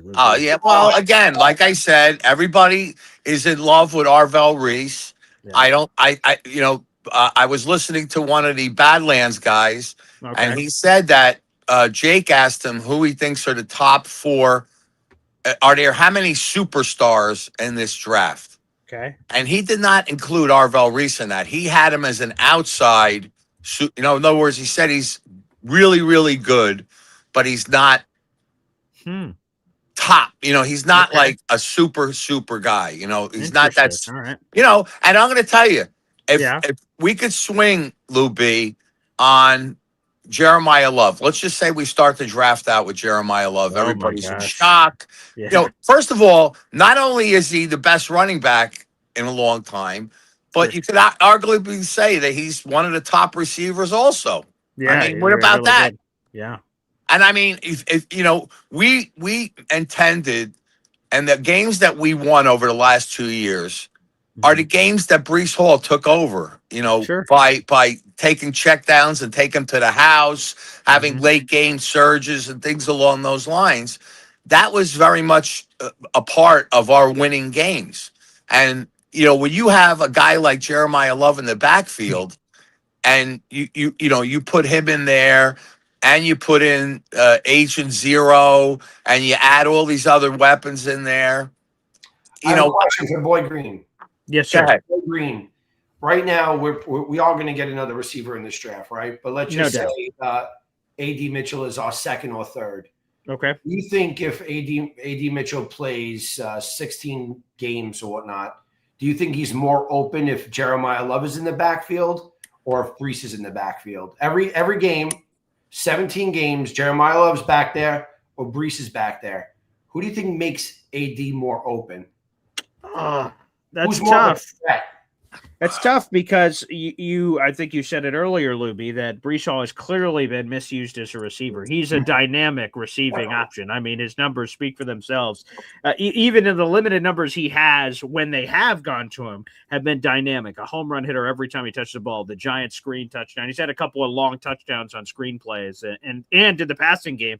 I go back to the week 5 game. I can't remember if that was his rookie year when we blew out the Miami Dolphins at home in week 5 and Zach Wilson hit him on a wheel route and he got all the way to the 1 yard line. Then Michael Carter vultured him for a touchdown. Like, man. And the thing I don't get, Lou, is we sat next to each other and that the Jets don't use Breece Hall and the way that they use him in camp is crazy. 5 wide, Breece is far left, 4 vert, Breece 1-step slant, cuts against the grain, and it was a touchdown. And I'm like, oh, wow, this looks great. And we didn't see any of that during the season, so that's confusing. It's a hard one for me because even Jeremiah Love, and I love, we haven't even seen his full receiving capabilities shown either. In the combine, he did the wide receiver drills, by the way. Oh, yeah, he looked awesome. Yeah, he looked awesome. The other thing I want to say is that the bottom line is Breece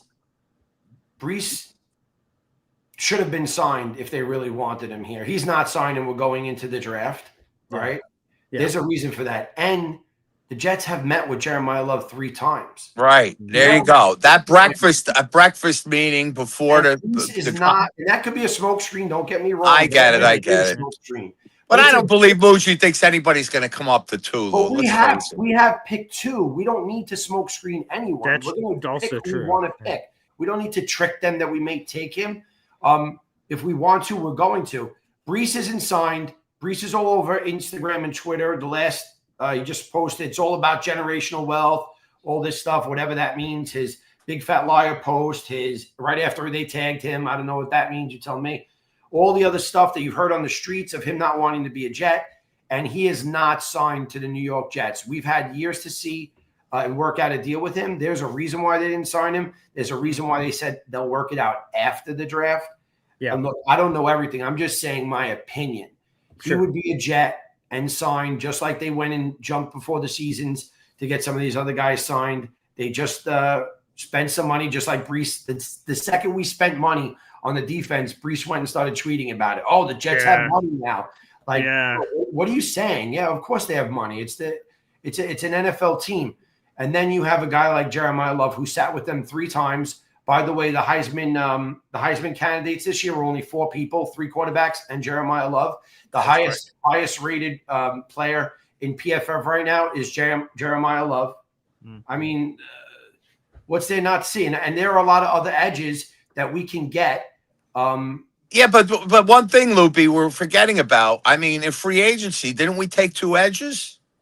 We got a lot of defensive guys. They spent Joseph Asai, Kingsley Enagbare. Yeah, look, I think that, look, Aaron Glenn, I don't want to give him all the ammunition. I'm sure he would love it if we picked all defensive players in the draft, because he has one thing he has to do. He has to make this team a top 15 defense. If he doesn't do that, it's a catastrophic failure, okay? So that's the first thing. Secondly, our offense was equally so bad last year. We had no weapons. But here's a question, Lou. I'm sorry, I'm asking Lou this. I don't want to disrespect you. Not at all. Go ahead. Yeah. If we take Love at 2, right? Wouldn't that weaken our position on moving Brees in a trade during the draft? Because everybody's going to say, oh, shit, the Jets got Love. They want to get rid of Brees, and now we could give them cookie crumbs for him. What about that, Lo? So it's funny because I asked Boyd Green this question yesterday. I sent him a message, and I said, hey, is it true that you can't trade a franchise player? Because Jedi said that on the draft, and then Boyd Green came with the answer, if BG, you want to tell them. Yeah. I'll explain it. Yeah, that's not true. You could definitely trade a tag player. Now, as I explained to Lou B, tagging and trading a player normally is more complicated because most teams would not just say, I'll make this up. The Commanders call up the Jets on draft day and say, hey, we'll take Brees Hall for a made up whatever pick. And then they go, sweet, handshake, cool. Brees gets sent over to the Commanders. Like, most of the time, whoever that receiving team is would want to work out a long-term deal with Brees as part of the trade. They don't want to get him here and they have a Brees problem where Brees is complaining that they're not spending money. So I think that would be the combination. But the good news is you could talk before the draft. Mike Tannenbaum joined my show a bunch of years ago, and you could work out terms of a deal days before, and then once it's on the clock and the right players there, Jeremiah Love at this point, even though they're at 2, so of course he's going to be on the board, but whatever, they work it all out and then bang that trade out and then immediately make the Love pick. So to avoid, Neil, what you're saying, it is true, Neil, if the Jets drafted Jeremiah Love number 2 overall, and then all of a sudden we're all like, whoa, what the hell does that mean for Brees? His value, at least perception-wise, would go down because people are like, well, they're not going to keep both. So, no, you are allowed to tag and trade during the draft. You're trading with Muji. You're trading with Muji. You're not going to take advantage. He's a magician, obviously. He's a magician, and Washington needs a running back. Denver looked at Brees. They almost had a deal done. Yeah. I didn't see Denver or Jacksonville. Where are they picking in the draft? I didn't see Jacksonville in the first 2 rounds. When did they pick Jacksonville? Yeah, let me pull this up. Denver traded their first round pick, so I think they next picked in the second round, but let me see. And the other thing is that Aaron Glenn was on a team where they did take a running back early, so... Oh, and Jacksonville traded their pick. Remember the Travis Hunter trade last year. They gave it to Cleveland. So Cleveland has their first round pick. So neither team has their first round pick. Yeah. Jacksonville's next pick is at 56 in the second round. That's their next pick. And Denver is, I have it here, they're 62 in the second round. So both of them have second round picks. Yeah. And both of those guys are, well, Denver's in need of a running back. Really? Is that their big need? And what about Jacksonville? They lost Travis Achan, who went to New Orleans. So, yes, I would assume – I don't remember them making any big splash move at running back. So, they would probably be in the conversation. So, we all want that receiver on Jacksonville. Okay. What's BTJ, yeah. If we could flip Brees for BTJ, now we have a top receiver. We got Jeremiah Love to replace Brees with a fresh pair of legs and no money to worry about. And then we could focus on other needs on the team. And we got running back and wide receiver, the top 2 guys that you could possibly say are the best 2 players that you can get in the draft. I mean, here are who's the better? Jaguars running backs. They have Bayshal Tootin, with all due respect, Bayshal Tootin, Chris Rodriguez, LaQuint Allen, my former Syracuse guy, and DJ Dallas. So they have nothing at running back. So There you I haven't go. heard. That's a fascinating idea. They would Neil. want, Brees they Hall would for want a Brian little Thomas more Jr. than that. They would want a little more than just Brees. Brees right now is considered like a third, I believe. So they're looking for a second for BTJ. So it could be in the cards, but they would want a little more. But Magician, once again, What's his contract look like? Is he signed or not signed? Who? Brian Thomas? Yeah. There's 2 years left. He has 2 years left plus a 5th-year option, and he's owed less than $3 million each of those years. So you'd get him for under $6 million for the next 2 years. You know what? That's worth a pick also, because you don't have to pay him for 2 years, and you have a great receiver there. I mean, if you pick a receiver in the first round, and again, I'm stupid here. What are you paying a receiver as a first round pick out of the gate? What are you giving him as a guarantee? What does he get? Oh, large chunk. So, like, the second overall pick is $50 million. So the 16th overall pick, that's got to be in the $30 million-ish range. 30 million what? Guaranteed? Yeah, all the first round picks, I believe, have basically their entire 4-year contracts guaranteed, plus the 5th-year option, which is normally a lot more money. So yeah, it'd probably be like 30 to 35 million for 4 years. So we're going to pay a guy, Amari Cooper, at 16, $30 million? Amari Cooper, what? Omar, the guy that we're thinking about.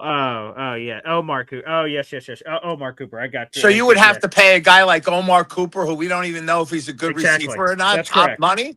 That is correct. Yes. How do you do that? I mean, I wouldn't take that chance. I'd rather have the established guy have that $2-3 million salaries for 2 years, right? Not going to be a big hit on your team. Now you have an established 1A guy, and you got Jeremiah Love. I mean, this guy is fantastic, and I don't mind paying a guy like that because, again, what do you want to take? Arvell Reese, who might get be pushed. He doesn't even have a spot. He's not an established edge rusher yet. He's basically a hybrid. And now we're going to pay that guy big money, and he may end up being a dud. We know Jeremiah Love's not going to be a dud, guys. We know this guy is going to score points. Yeah, he's a game changer. I just want to say something. As much as I know there's a lot of people that don't like Love too, and I understand the position and the positional value. Everybody look at the tape of Jeremiah Love. Again, the guy he has more touchdowns of 25, 30 yards than probably any running back in the last 5 years. He changes the Jets. He changes the Jets. You guys have a good day. I don't want to. I know it's hard for me to talk about Love right now, but I'm waiting a few days. And look, they may not pick him, right? They just may not. And the chances are that they don't. It's like a 10% chance that they pick him. But they met with him, BG. They and sure Bruce did. is not signed, so let's not forget that. We'll be next to each other, Lou. I can't even imagine what that reaction would be. You got to call 911 if they pick Love. 911 immediately for me. I'm going to bring the pads. Clear. I'm dead serious. There he is, Lou B. Great having you here on the show. We have 10 callers in the room, so I'm going to get through all of you guys here on the program. Let's keep the love going, if you will. We have 400 people in the room. Like the video, hit subscribe here on YouTube. We appreciate that out there in the audience. Again, we'll be sharing the Drew Beatty mock draft. That'll be we'll be posting that on social media, so you can praise or yell at Drew, whichever your reaction of choice is here on the program. We're 5 subscribers away from 8,540. So make sure you tell a friend, baby, and keep that rolling. Back to the phone lines. Badshaw here on the program. Badshaw? Howdy, partner. So were you saying I wasn't getting to see it, but EZ, he lives on a farm, like on somebody's property or something like that? Yes. Yeah, that's right. Yep. Have you ever seen the movie Roadhouse? Yeah, of course. Yes.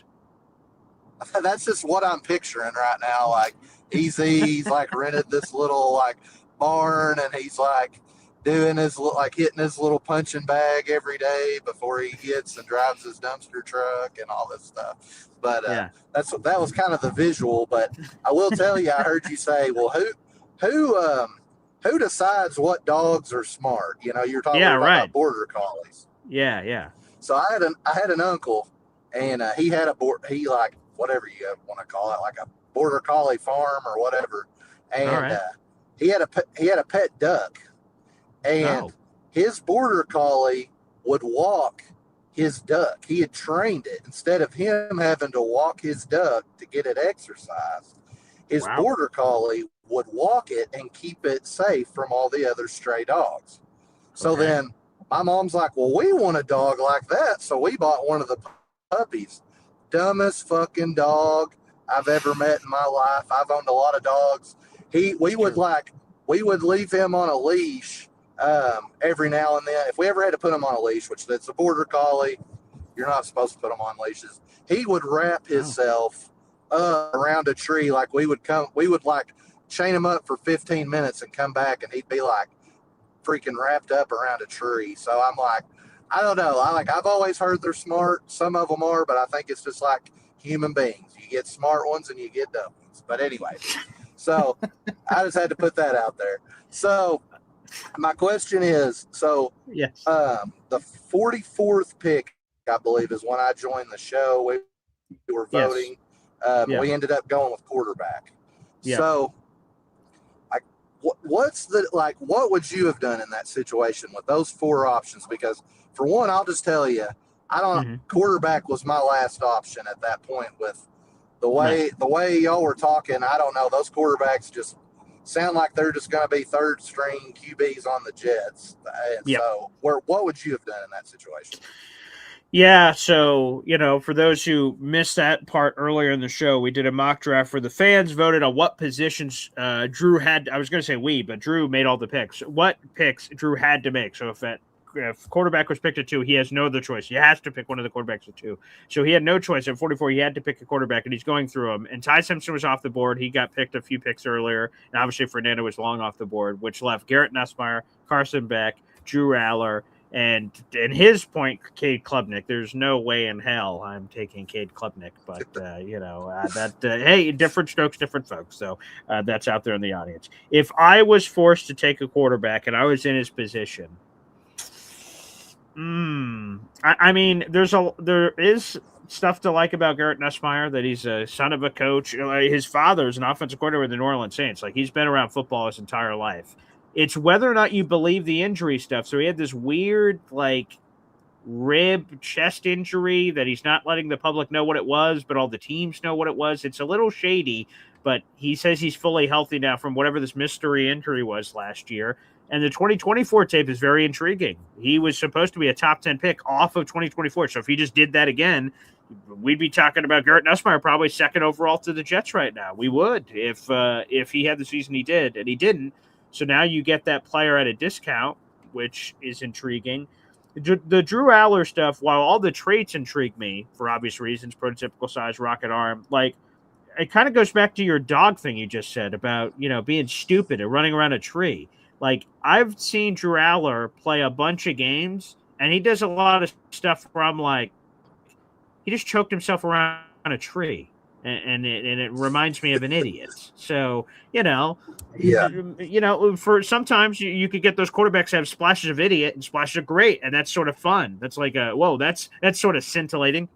We talked about it on the YouTube short yesterday and a little bit on the end of the show. Will Levis, he to me is the dog that chases himself around the tree and gets stuck. He does stupid, unbelievable. You're like, what are you thinking, you idiot? And then he has a crazy bomb player. So that's a long story short to say I probably would have also went Garrett Nussmeier because Carson Beck's old as balls. Drew Aller, he has the traits, but man, I'm not sure about him. And then definitely not Cade Klubnik. God, no. So yeah, it would be a toss-up, I guess, between Nussmeier and Aller, just because the stupid dog you've seen do a couple of nice tricks. Do you think you can build on those tricks? Should be between Aller and Nussmeier at 44. Well, yeah, and Neil definitely cracks me up, and I do the same thing. But he was losing me with Jordan Love, and then he said somebody else's name earlier, and it was throwing me off, Amari Cooper, and I was like, where the fuck are we? But I do that too. I can't even say Alan Faneca's name correctly, so I'm like, I can't talk shit there. But he did say one thing that this is why I'm not a big draft guy, but it's no matter who watches the show, nobody really knows what these guys are going to do when it transitions to the NFL level. I'll get off here, but I do want to ask you this in your opinion. Okay. Jordan Love coming out of college. Now I'm saying it. Jeremiah Love coming out of college. How does he compare to like Darren McFadden or like Adrian Peterson coming out of college? Out of those three options, are you going to take Jeremiah Love out of those three? Or where does he kind of just give me kind of an idea of, is he that valuable that if you had those three guys on the board and they're, in their respective years, who are you going with? And Batshaw, before I answer your question and you go, I don't know if you heard it yesterday, so I want to tell you again to your face.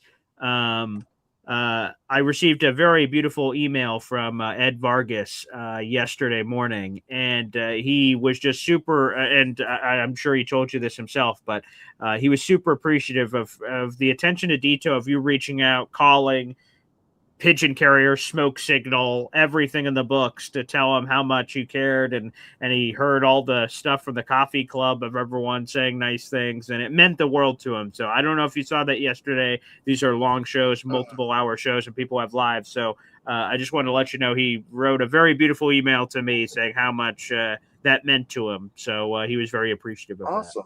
Awesome. I'm glad you told me because I did not see that. So, yeah, thanks for letting me know that. Awesome. Of course, man. So, yeah, so I'll answer your question. You're plucking my heartstrings with Darren McFadden and Adrian Peterson. I love those guys coming out of college. So, all right, I'll marinate on that. You're the best, Badshaw. And we'll do some more Indy Jet shirts plugs coming up this week as well.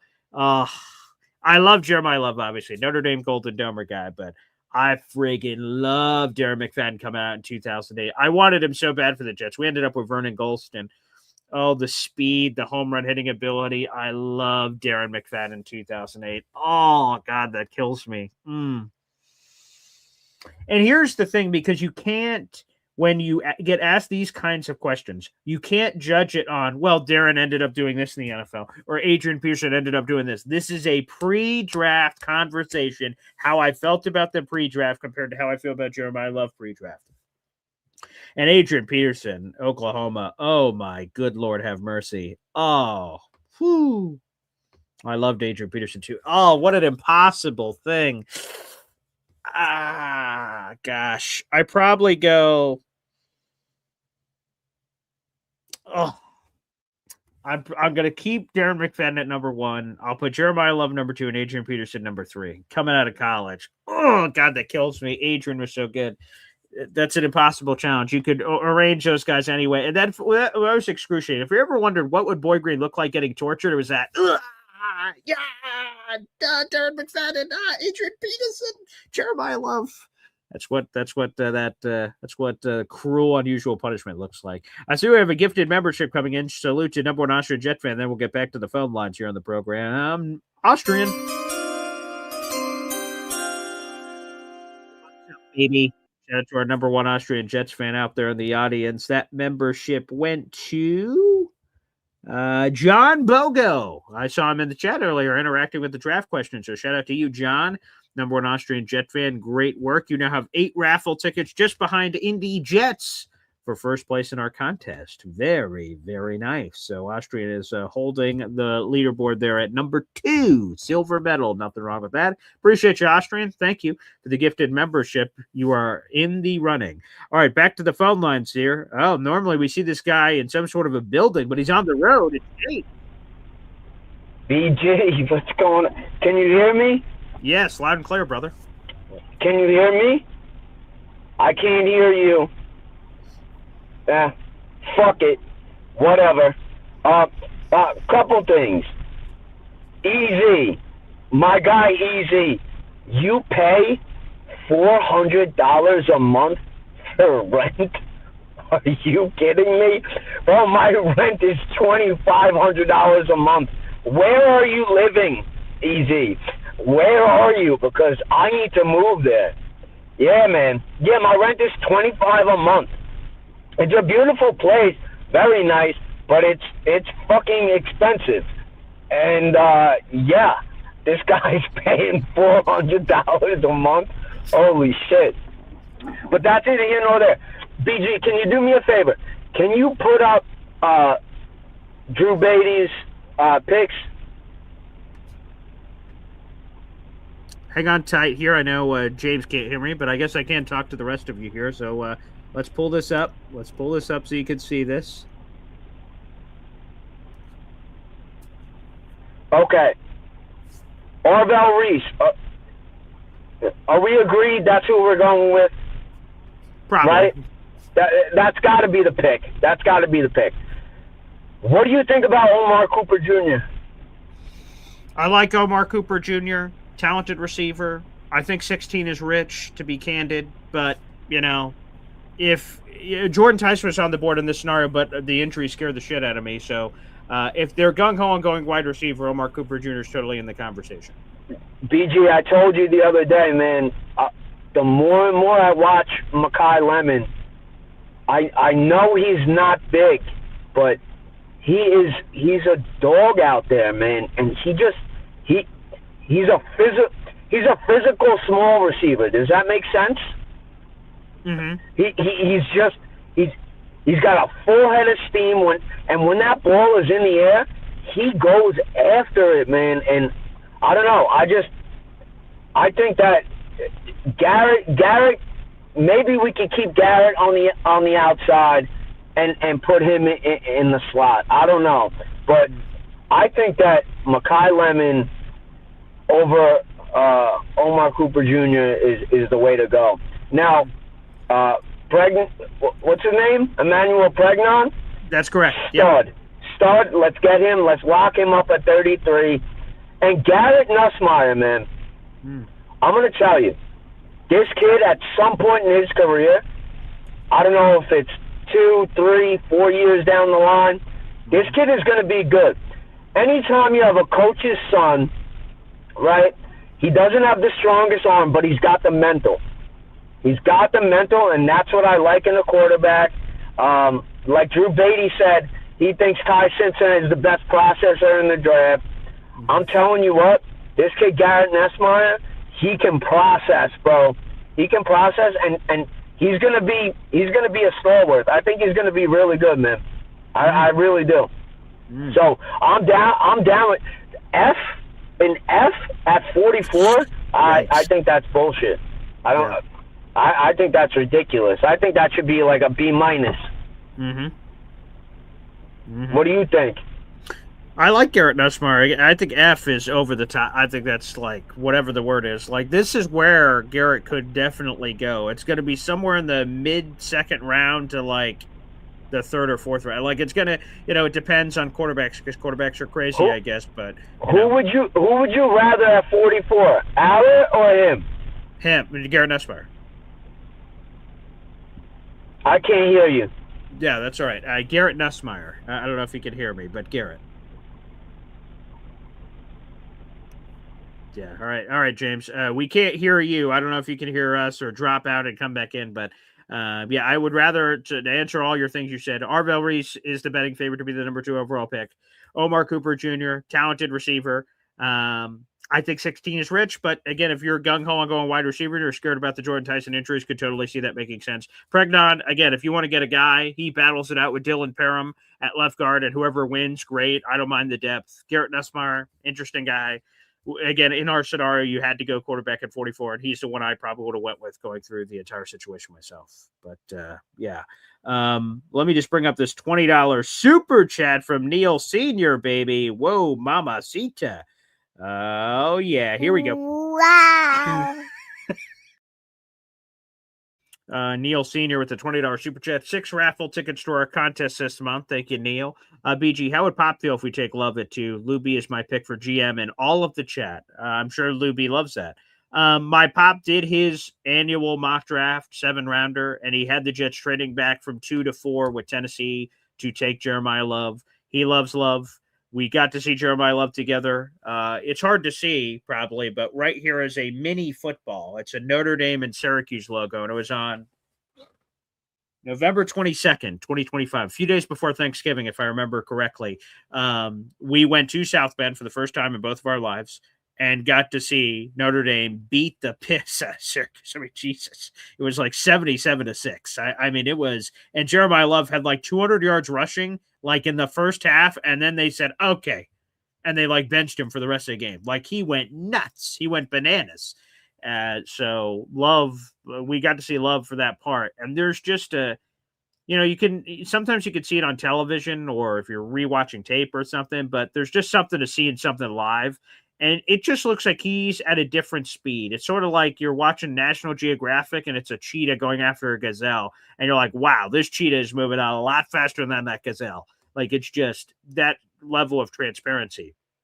Jeremiah Love just has this extra gear. And I'm sure you could see at the combine, he ran like a 4.35 at the combine. That's really fast. That's super fast. But like, it's almost like he's faster on the football field. Like he is just a home run hitter. He's got this A+ character, which you feel great about. There's just a lot to love. I love this answer he had it at his pro day. Someone asked him like, hey, why should a team take you, basically? And people say all kinds of things when they get that question. That's not the most crazy question someone's been asked. But he says, I'll tell you this, I'm never going to be in the headlines. This is what I do. I play football. I go home. I watch anime. I order food. And then it's over. And I do it all over again. So, like, I'm never in the headlines. That's a great friggin' answer. Because, like, the football stuff sort of speaks for itself. So, massive salute to one Jeremiah Love. So, yeah, $20 super chat from Neil Sr. here on the program. Appreciate it. Let's go back to the phone lines here. This is a first. Oh my goodness. Let's welcome in the legend. Beast is here on Boy Green Daily. Buenos dias, el Boy Green. ¿Cómo está? Yes. Sí. Beast. Whoa. It's great to have you here on the show, my friend. I just barely woke up after getting off the John. Yes, of course. You know the old saying, when you gotta go, you gotta go. Yeah, I have heard and that. How was your Easter? Oh, terrific. We went out for dinner last night, the family. What'd you do for Easter, Beast? Prime rib, taters, and fresh asparagus. Oh, nice. Did you cook that at the house? You go out for that? What'd you do? At home, because how about I just put a sign on my ass that just says, the world thinks I got money growing out my ass. Right. There is prime rib, that's expensive. Yeah, I got it at a good price. $48.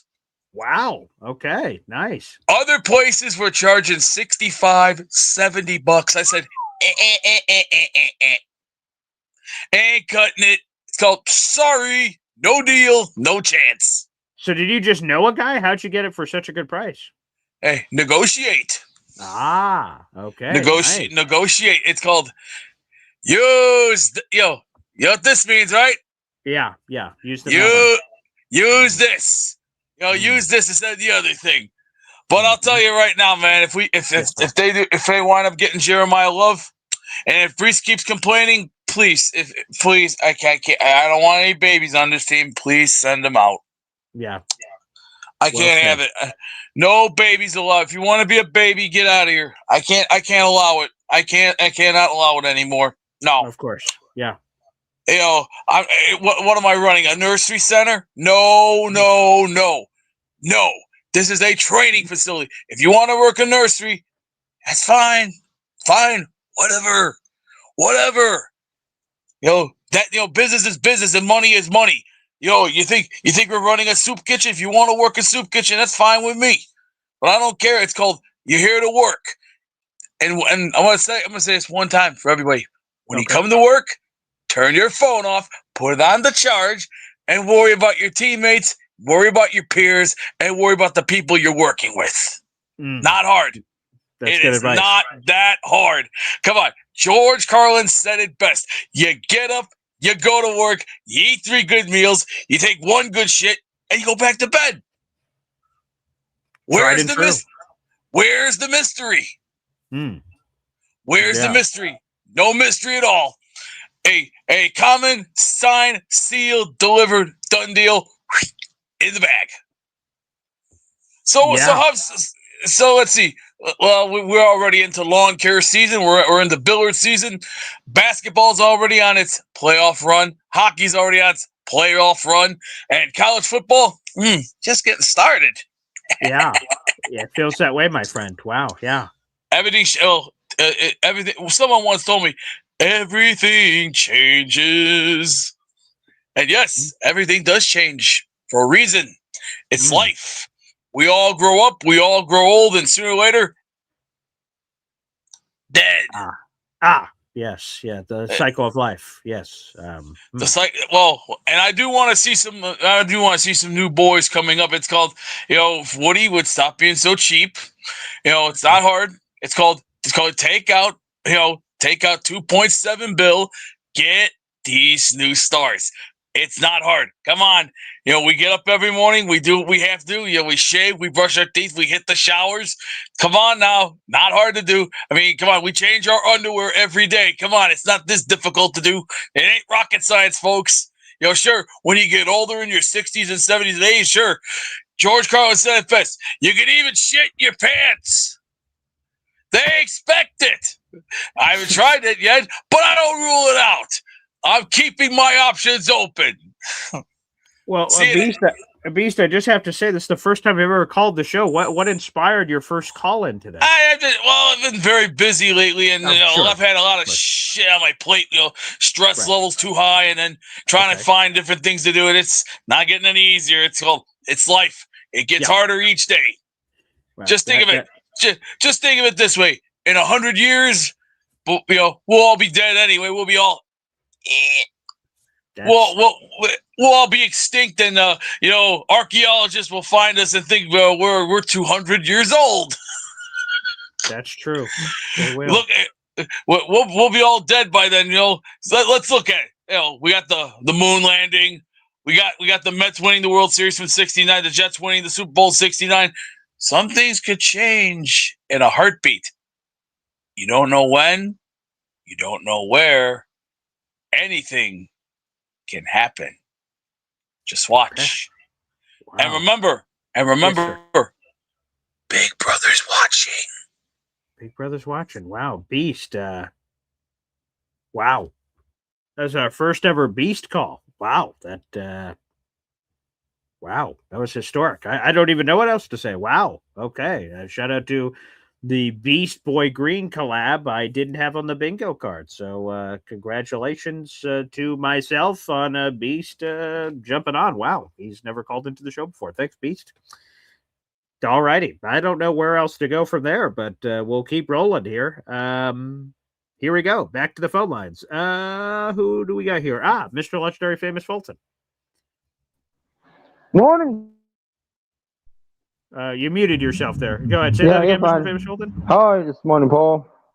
I'm doing swell. Peachy. Thanks yourself. Doing all right. Got some new shades. Oh, wow. Let me get a gander at these. Sweet.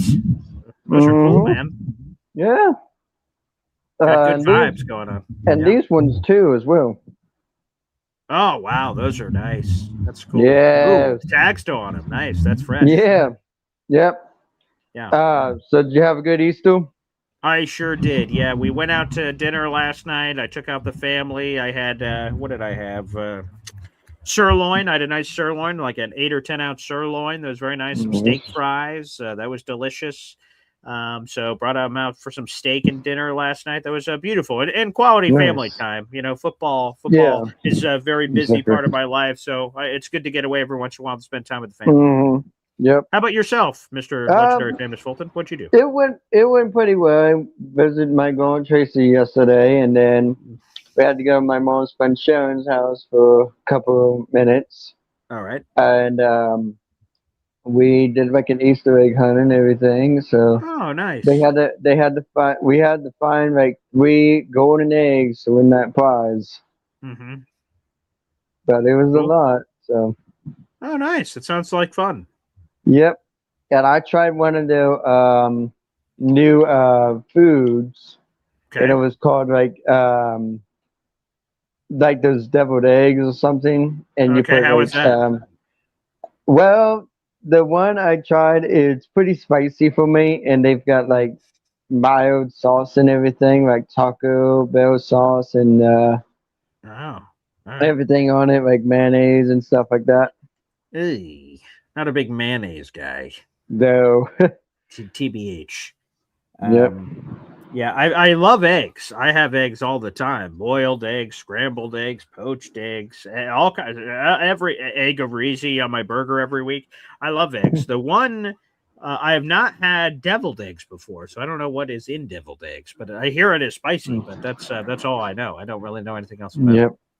Let me look that exactly. up. What's in deviled eggs? Deviled eggs. Okay. How's the donation going? Oh, well, thank goodness. It has mayonnaise in it. Ugh, gross. No, Yep. thank you.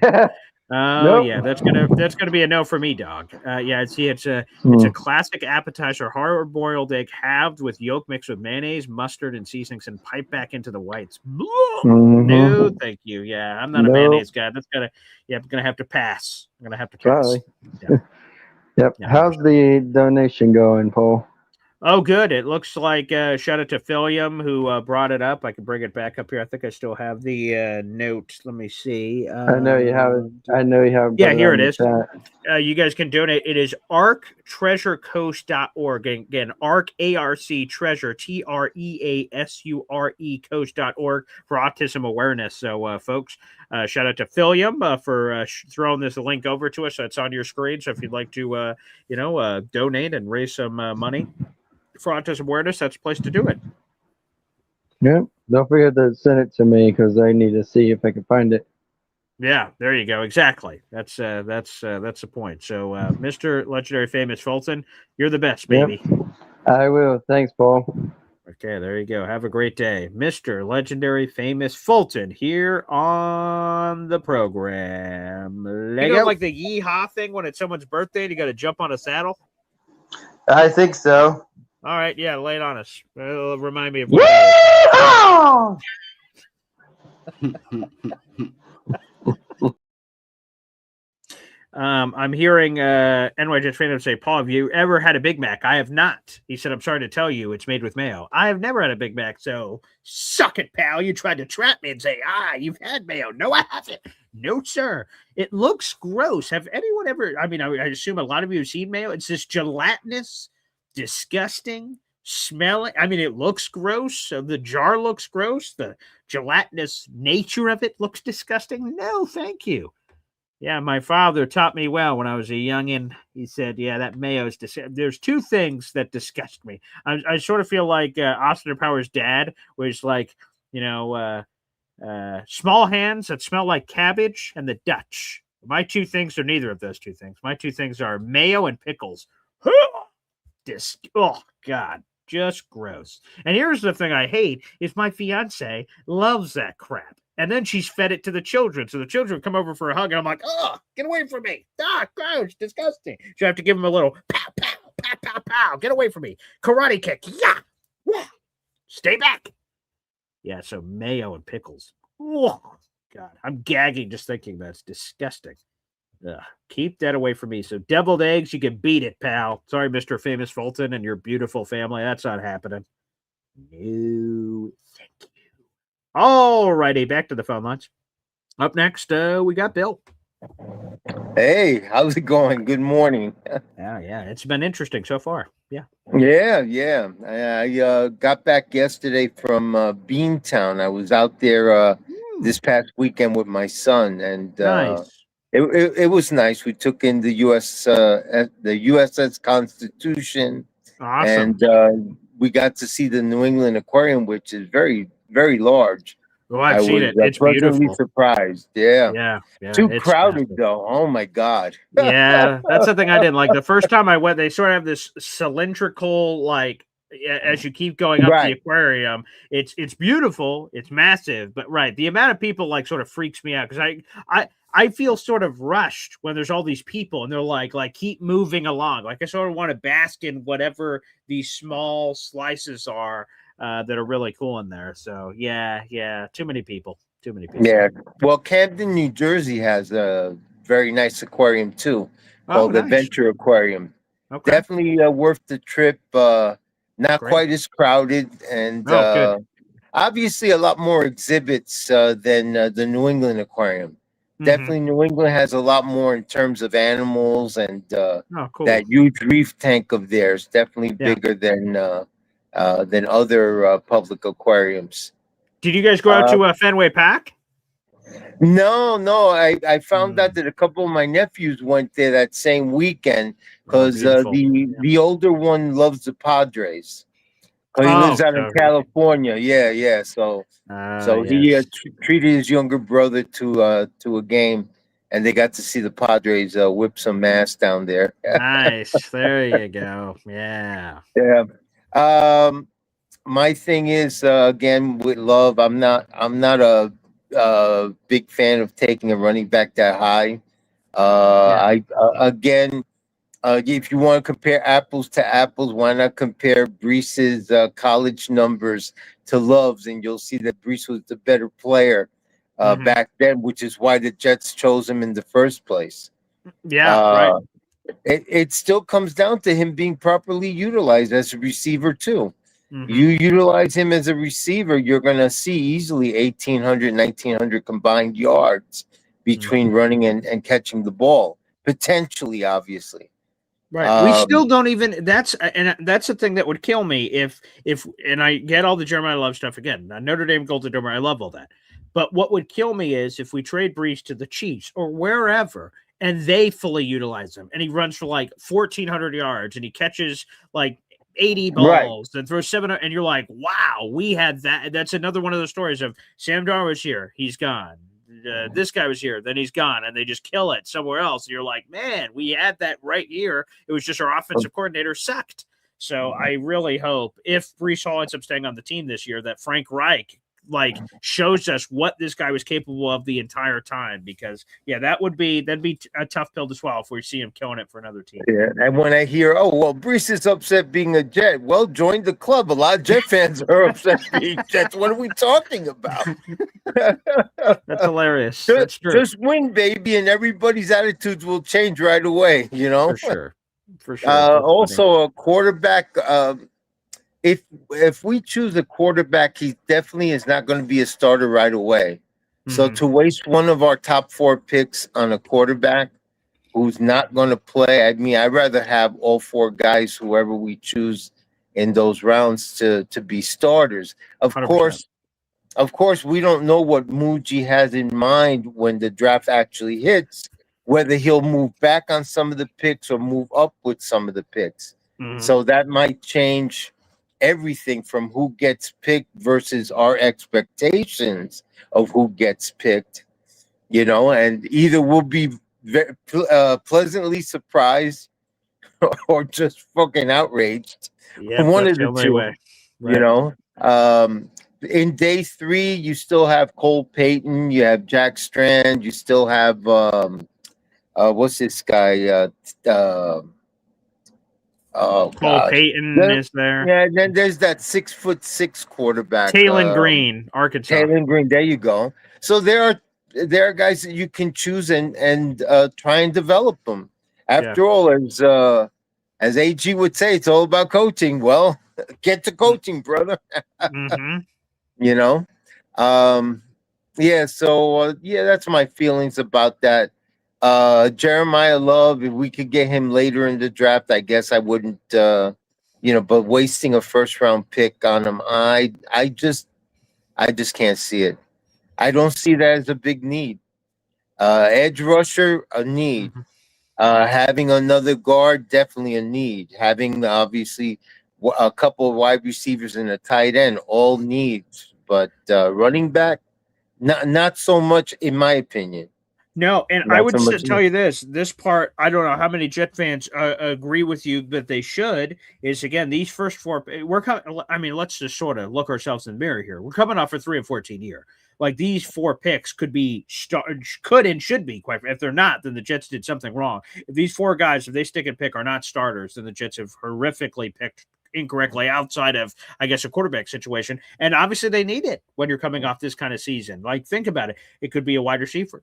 It could be a linebacker. It could be a pass rusher. It could be a safety. It could be a corner. Like, name your thing of whatever it could be. And they could be instant impact starters that will help you from day one. So there's definitely a case to be made. And to your point, Taylor Green or one of these dart throws that you want to take in on day 3, so be it. You have 9 picks.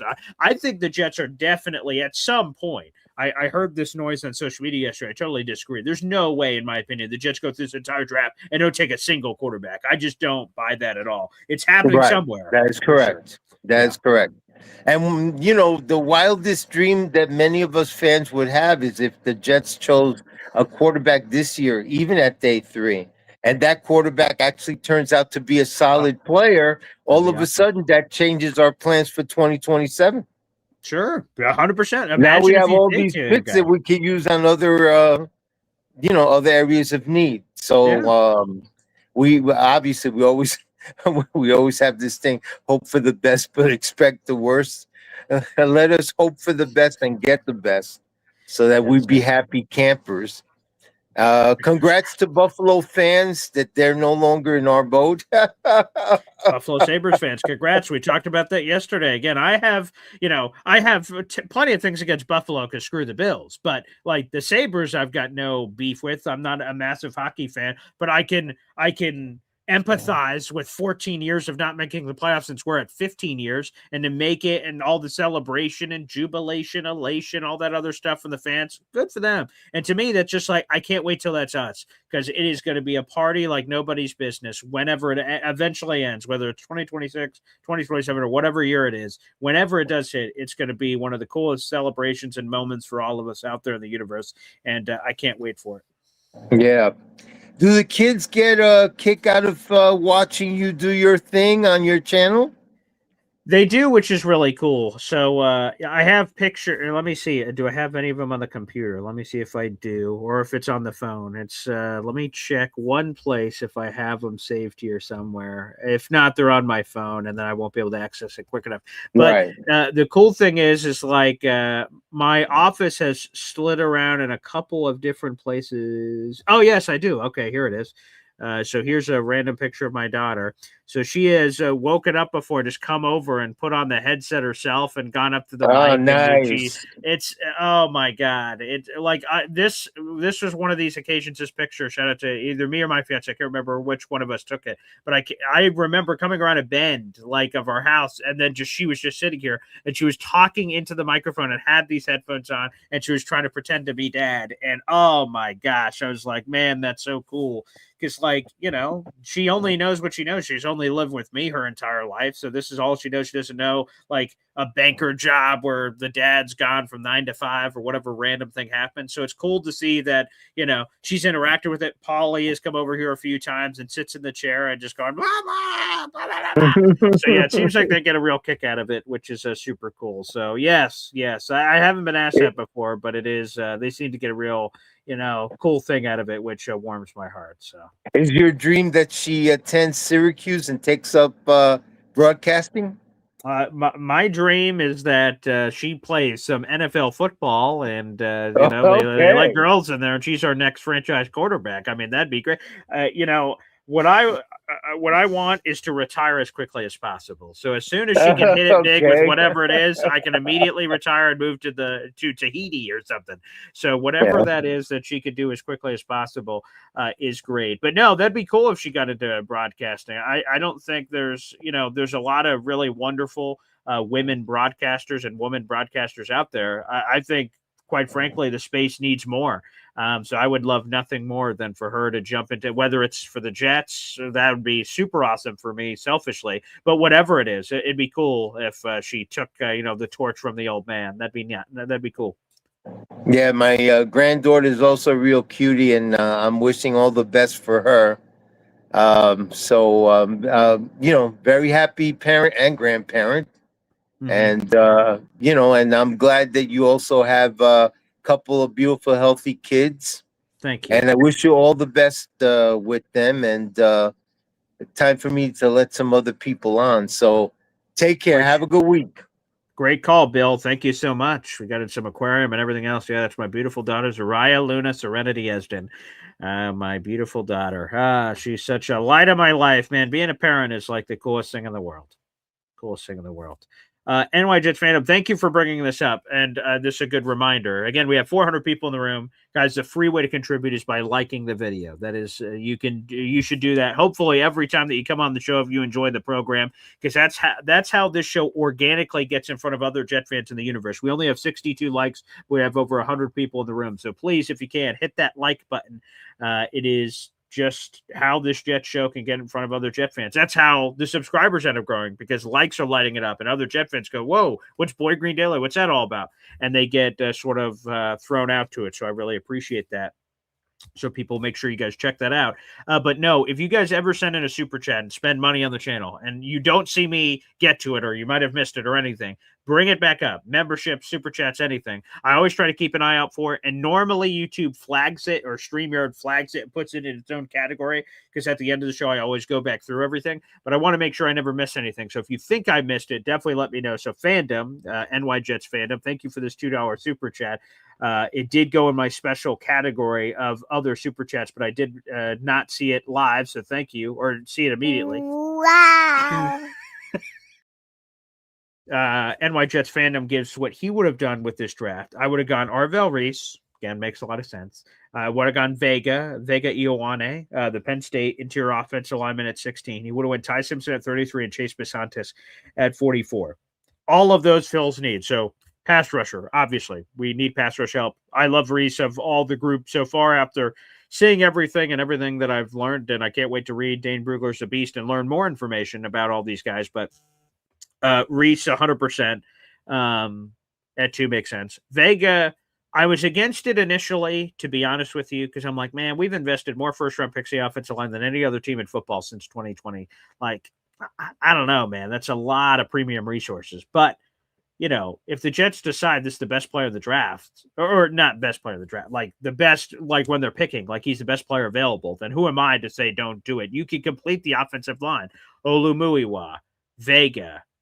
If you have Josh Myers at center, that's fine. He's a capable center. Or if you try to upgrade there, Joe Tippmann at right guard, Armand Membu at right tackle. That line is spectacular. So Vega would be a lot of fun. Ty Simpson, I'm going to learn a lot more about him tonight. So shout out to Boy Green Coffee Club members and Boy Green Espresso Club members. I'm speaking with Coach Mitch Dahlen. He is the Oregon State offensive coordinator and quarterbacks coach. The last 2 years he spent in the Alabama quarterback room. So I'm going to get an exclusive interview where I get to ask him about Ty Simpson and his thought process. And I have a bunch of questions written here on the sheet. So I can't wait to talk to Coach. I'm going to write a column about it. And Boy Green Coffee Club members and Espresso Club members will get early access to that interview tonight. And we'll see if that interview drops on Tuesday or Wednesday.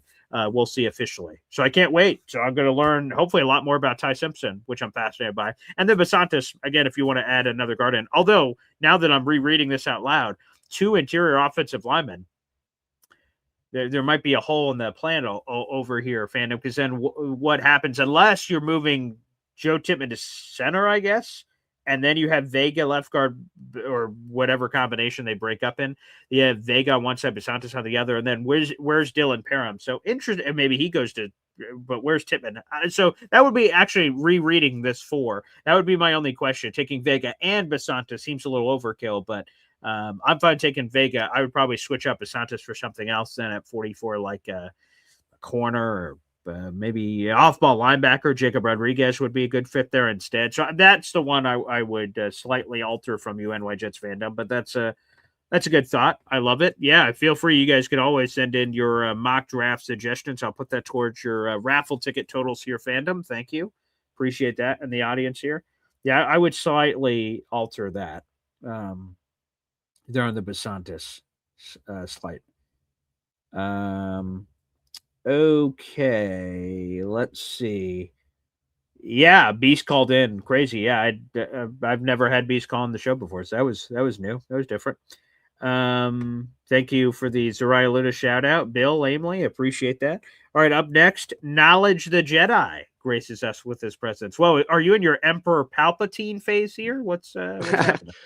No. It's early morning, and I'll be having to walk my dog sometimes. Of course. Yeah, that's all right. What's on your mind, sir? What's going on? Good morning. Well, when it came to this mock draft that we stuck in pick, I feel like I would have went in different directions. You know? Okay, yeah. Like, feel free. Let me know. Like I know everybody likes Arvell Reese, but he's a linebacker. So grab a linebacker at 2. with high potential. And, he has a penthouse floor, according to some people. But it's just, if I'm going to go linebacker here, the guy I feel that's already has proven that he could play linebacker over there at Ohio State would be Sonny Styles. But for me, if I was picking at 2, I'm going to take Ruben Bain. I like Ruben Bain. I want to stop the run. I want to be able to rush the 4 or 3 D linemen, and then everybody else could cover and read and react. So I don't care about his arms. So you could trade back. You could do whatever at 2, as long as you grab Bain somewhere in here. Then at 16, I like Omar Cooper Jr. You know what I'm saying? I like him. But Mekhi Lemon's going to be there. Like, I feel he'll be there at 16. So if I was to get Bain at 2, I would grab Lemon at 16. And then at 33, I will go C.J. Allen. Like, I would the get linebacker. There in the second round. You know what I'm saying? And then at 44, I would go corner. Like, either safety or corner. Because we already gave away our top corner this year, and I don't see who's our top corner right now. So we grab corner. If you want a day one starter, you got to grab the positions that you feel they fill a need. We're gonna have them on the field right away. It makes sense to grab them. These 4. So I feel like at 44 we could get a cornerback like Scott. Because he's wicked fast. Deontay Scott, sure, yeah. Yeah, like he's wicked fast, and you can either move him as a free safety to back up Fitzpatrick, or you could just have him play as corner. And then even there at 44, you can even get D'Angelo Ponds from Indiana. So you could get 2 guys that play deep into college football at the position and played solid, and plug them in and see where they fall with the corners you have on the list. Because that makes sense. That kid we got from Chicago, he could be our number 1 corner right now. We don't know. We Nation right, sure. Yeah. We signed him for what, a 1-year contract? Yes, 1-year deal, $5.5 million maximum value is. So he's in a prove it. He's in a prove it contract. 100%. Yeah. So if he's in a prove it contract, why wouldn't you grab a corner in the second round? I mean, look at the overall corner room, right? Brandon Stevens only has 1 more year of real guaranteed money left on his deal. So he's only here for at least 1 more year. Then we'll see what happens. You just mentioned Nahshon Wright. Jarvis Brownlee Jr., he's going to be near the end of the contract in no time. So what do you do with him? And then Azaria Thomas, he was injured at the beginning and the end of last year. I like him a lot, but he was a lot of injuries. And then you have just wasn't available. Right. So corner is a much bigger need than I think. All I'm telling you is that the suggestions that I made, right, that where I would pick, look at the grade that you get when you grab those guys, and you practically get almost an A/B plus, like grade, period, like grabbing them. And like, if we don't get, like, I like Love, so it's like to me right now, Lou B is kind of swaying me into feeling like if I don't get my guy Bain, then why not Love? Because I feel like Love is a power move, and so you like Love, but you're starting to love Love. Well, if I wasn't gonna get my guy, I wouldn't be mad if they grab Love. Like, you get what I'm saying? Like, I'm not against Reese. Like, I know why people like him, but he's 20 years old. He has to learn how to be on this level of football. We're comparing him to someone who's a freak, so it's like, oh my God, why wouldn't we want that guy? You know what I'm saying? But he's a linebacker. Like, he has no bend. If you're an edge rusher, you have to have an extremely crazy bend. And Bain's bend is comparable to James Harrison. So it's like, why wouldn't you want that on the edge? That's a nightmare. That's a nightmare coming off the edge, regardless if it's pass rushing or stuff in the run. Like, you got a physical man beast right there on the edge with Bain. Look at the way his haircut is at the combine. The man looks like he's from the 80s. Like, he looks like someone that's going to spend 10 years in the league wreaking havoc. I don't care if his arms are short by 1/8 of an inch. Like, I don't care about that. Look at his lower body. Football is the lower body, man. All right. Like it's the low man wins. Remember playing football when you were young? The low man wins. No matter what, the low man wins. This man's legs look like tree trunks. You're telling me that all the T-Rex arm comparisons. That's malarkey, man. This guy in the Miami defense wreaked havoc on everybody in the playoffs. Shut him down. You know what I'm saying? Like, shut him down. Like, come on. And then at 103, I want to get Carson Beck. I don't care if he's old. He's a backup QB. We get in our future next year. We're going to get our future starter franchise face next year. Let's get somebody on a rookie contract that we know could be a backup and learn from a professional like Geno Smith. Okay. All right. You get me? I think Geno Smith will be able to help him. It's like he has a similar type. He's 6'4", 6'5". He weighs like 225, 230. That's a good body build to take some hits on this level in the NFL. Because look at their body weight. Like, you're going to get hit here. You can't be no 209 and be a running quarterback and survive in the NFL. Like, how many people, like RG3 came in, you thought he was going to take the league by storm. Boom, blew out his knee. It was wraps. It was like downhill from there. Like, you just got to be mindful. Like, you cannot be super skinny and play QB in the NFL. Like, Ben Roethlisberger looked like an offensive lineman, and this man was like the toughest QB I've ever seen. Broke his nose in the middle of a game, put on a visor, came back and finished the game. Like, you need somebody who's going to survive these blows.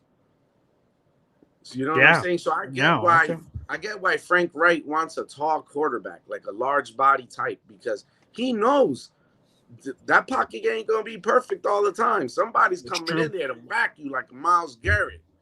Like, he's getting up there in age, but he's still a wrecking force. So it's like, I feel, yes, we addressed a lot of defense, right? But did we address it enough that we're a top 5 defense next year? No. Because if you want to win a Super Bowl, you need a top 5 defense. And a solid running game. And a solid running game. So it's really up to you. Like, do you want to stop the run, get Ruben Bain, or do you want to wreak havoc with the run and grab Love? Either way, you're trying to solidify the run game, whether it's offense or defense, with these 2 picks. You know what I'm saying? So it's really Magician Muji's magic he got to put on this, because he could trade back and still get these 2 guys. He could trade back, get more picks, get more capital. We could trade up from 16, like I said, back into the top 10 with Kansas City. And all you got to give them is what? 16, 44, and the worst 4th round pick. And then you can grab back from them. You can grab back from them a 3rd, a 4th, and like all 3 of their 5ths, according to the simulator, which I know is in real life. I don't see just giving away their whole freaking draft capital in this year's draft. Yeah, right. It's not always perfect, but you know, like taking two guards is crazy though in the first 2 rounds. I didn't at first, and there's someone else I see, Big Fella sent in his what he would have done. So I like that people are sending theirs in. I'm about to react to that one, but that's the one. At first I'm looking through, I'm like, okay, that makes sense. And then we're like, whoa, wait, what? So I don't know. I don't get what the player would be. Rich Samini joined the Jets Collective podcast a week or 2 ago, and he joins it every week as a co-host. But he said that Joe Tippmann likes playing guard. The Jets like him at guard. So it doesn't sound like this Joe Tippmann to center thing is happening. So I guess that would have been the only thing that would have made sense, because if you move Tippmann back to center and you draft those 2 guards, like, okay, I guess if that's the plan, but it doesn't sound like that's in the cards. But look, the thing is that, all right, I see his vision, but that's why I drafted the way I wanted to draft, the way I told you to get those key positions, because of the fact that I could get a guard that could play center or guard in this draft in the 4th or 5th round. Right. Like, let's say we don't trade no picks and we stick and pick with our 9 picks. Okay. I could pull a solid center in the 4th round if we're looking for a center. Like, you get me, to take over for Myers here. We could get us a solid center there. Like, I think the Florida Gator is still on the board there. Slater or something. There's another Slaughter guy. you're talking about. Yeah, Slaughter. Yes, They're both on the board. Logan and him are both on the board, and that in those rounds. And then in a worst case scenario, you could get in the 5th round, you could get Coogan.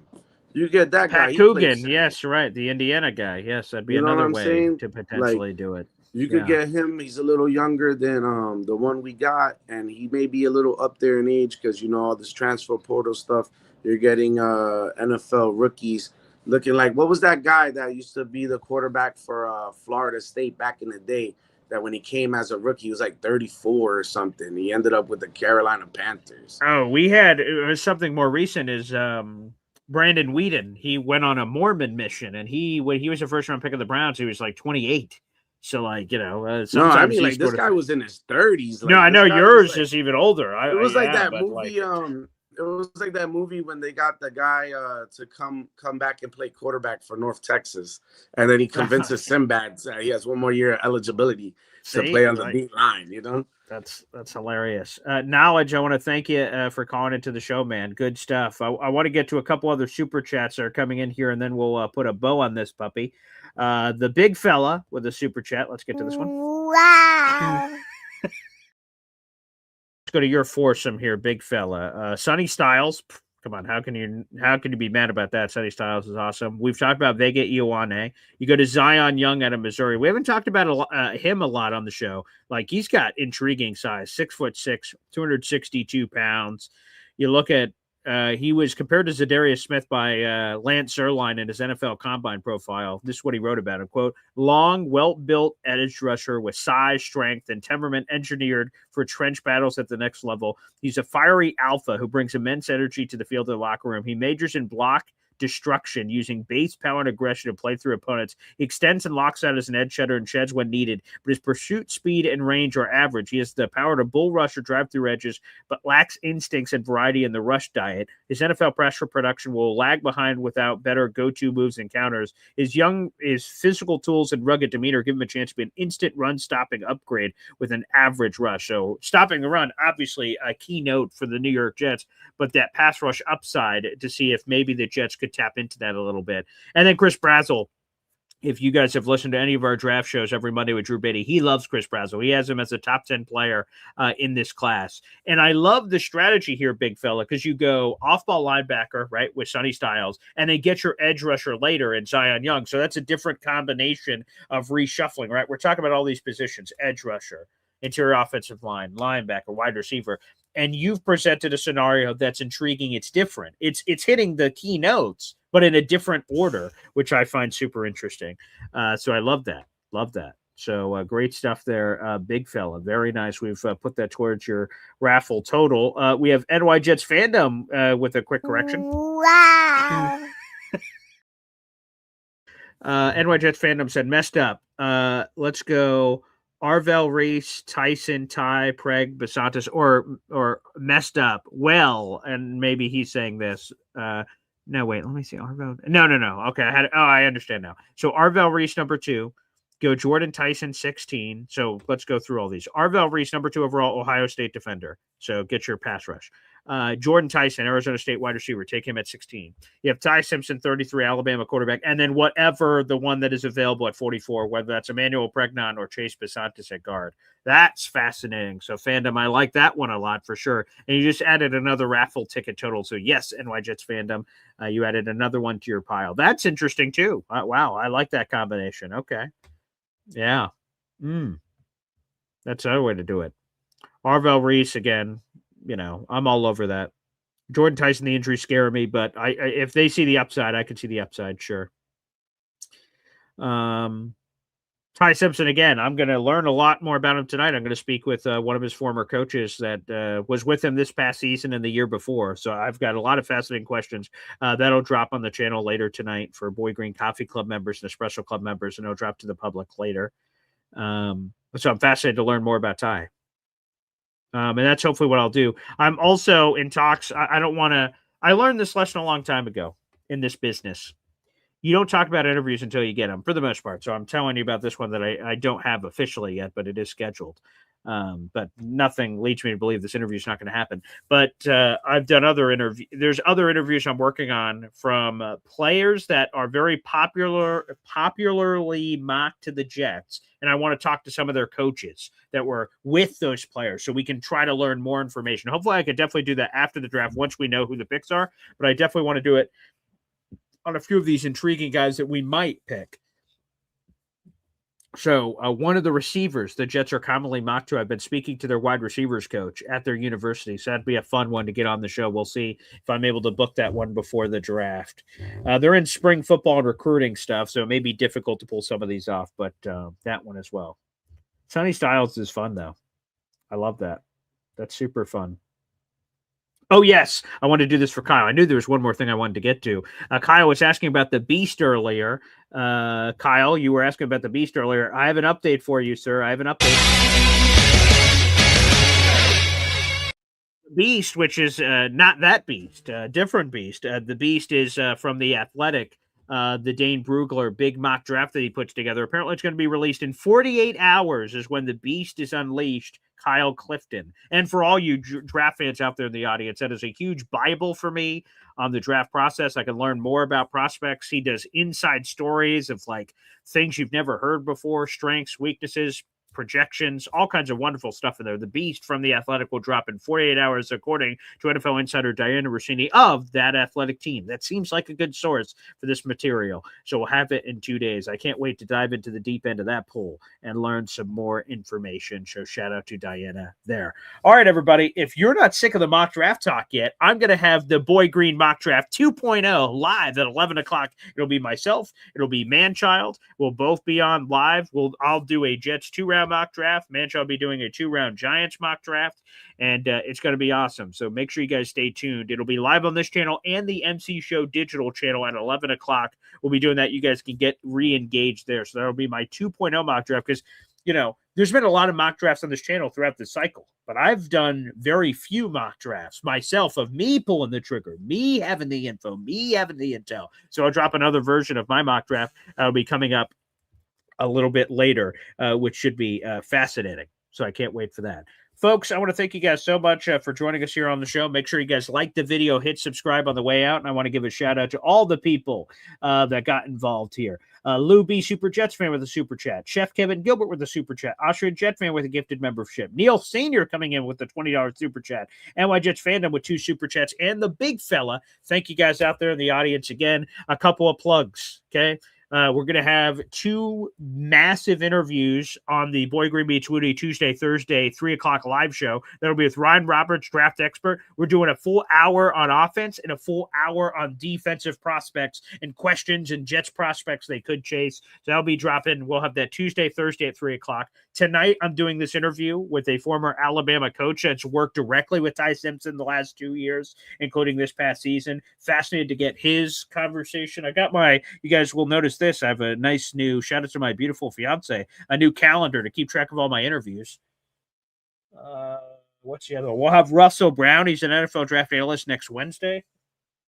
And then the Chris Streveler interview. Recently retired quarterback Chris Streveler will join us the Monday of draft week. I believe that's April 20th. So we have a ton of interviews coming up on the channel. I hope you guys stay tuned for all of them. It should be a lot of fun. It's going to be amazing. So I'll see you guys in about an hour. Going to go grab some breakfast real quick, and then boom, more shows to come. Thanks, everybody, for tuning in. Do me a favor. Like the video here on YouTube. That's a free way to contribute. And also hit that subscribe button. We're only a few subscribers away from 8,540, baby. Terrific. Thank you guys for all the love, and we'll see you again soon. Take care.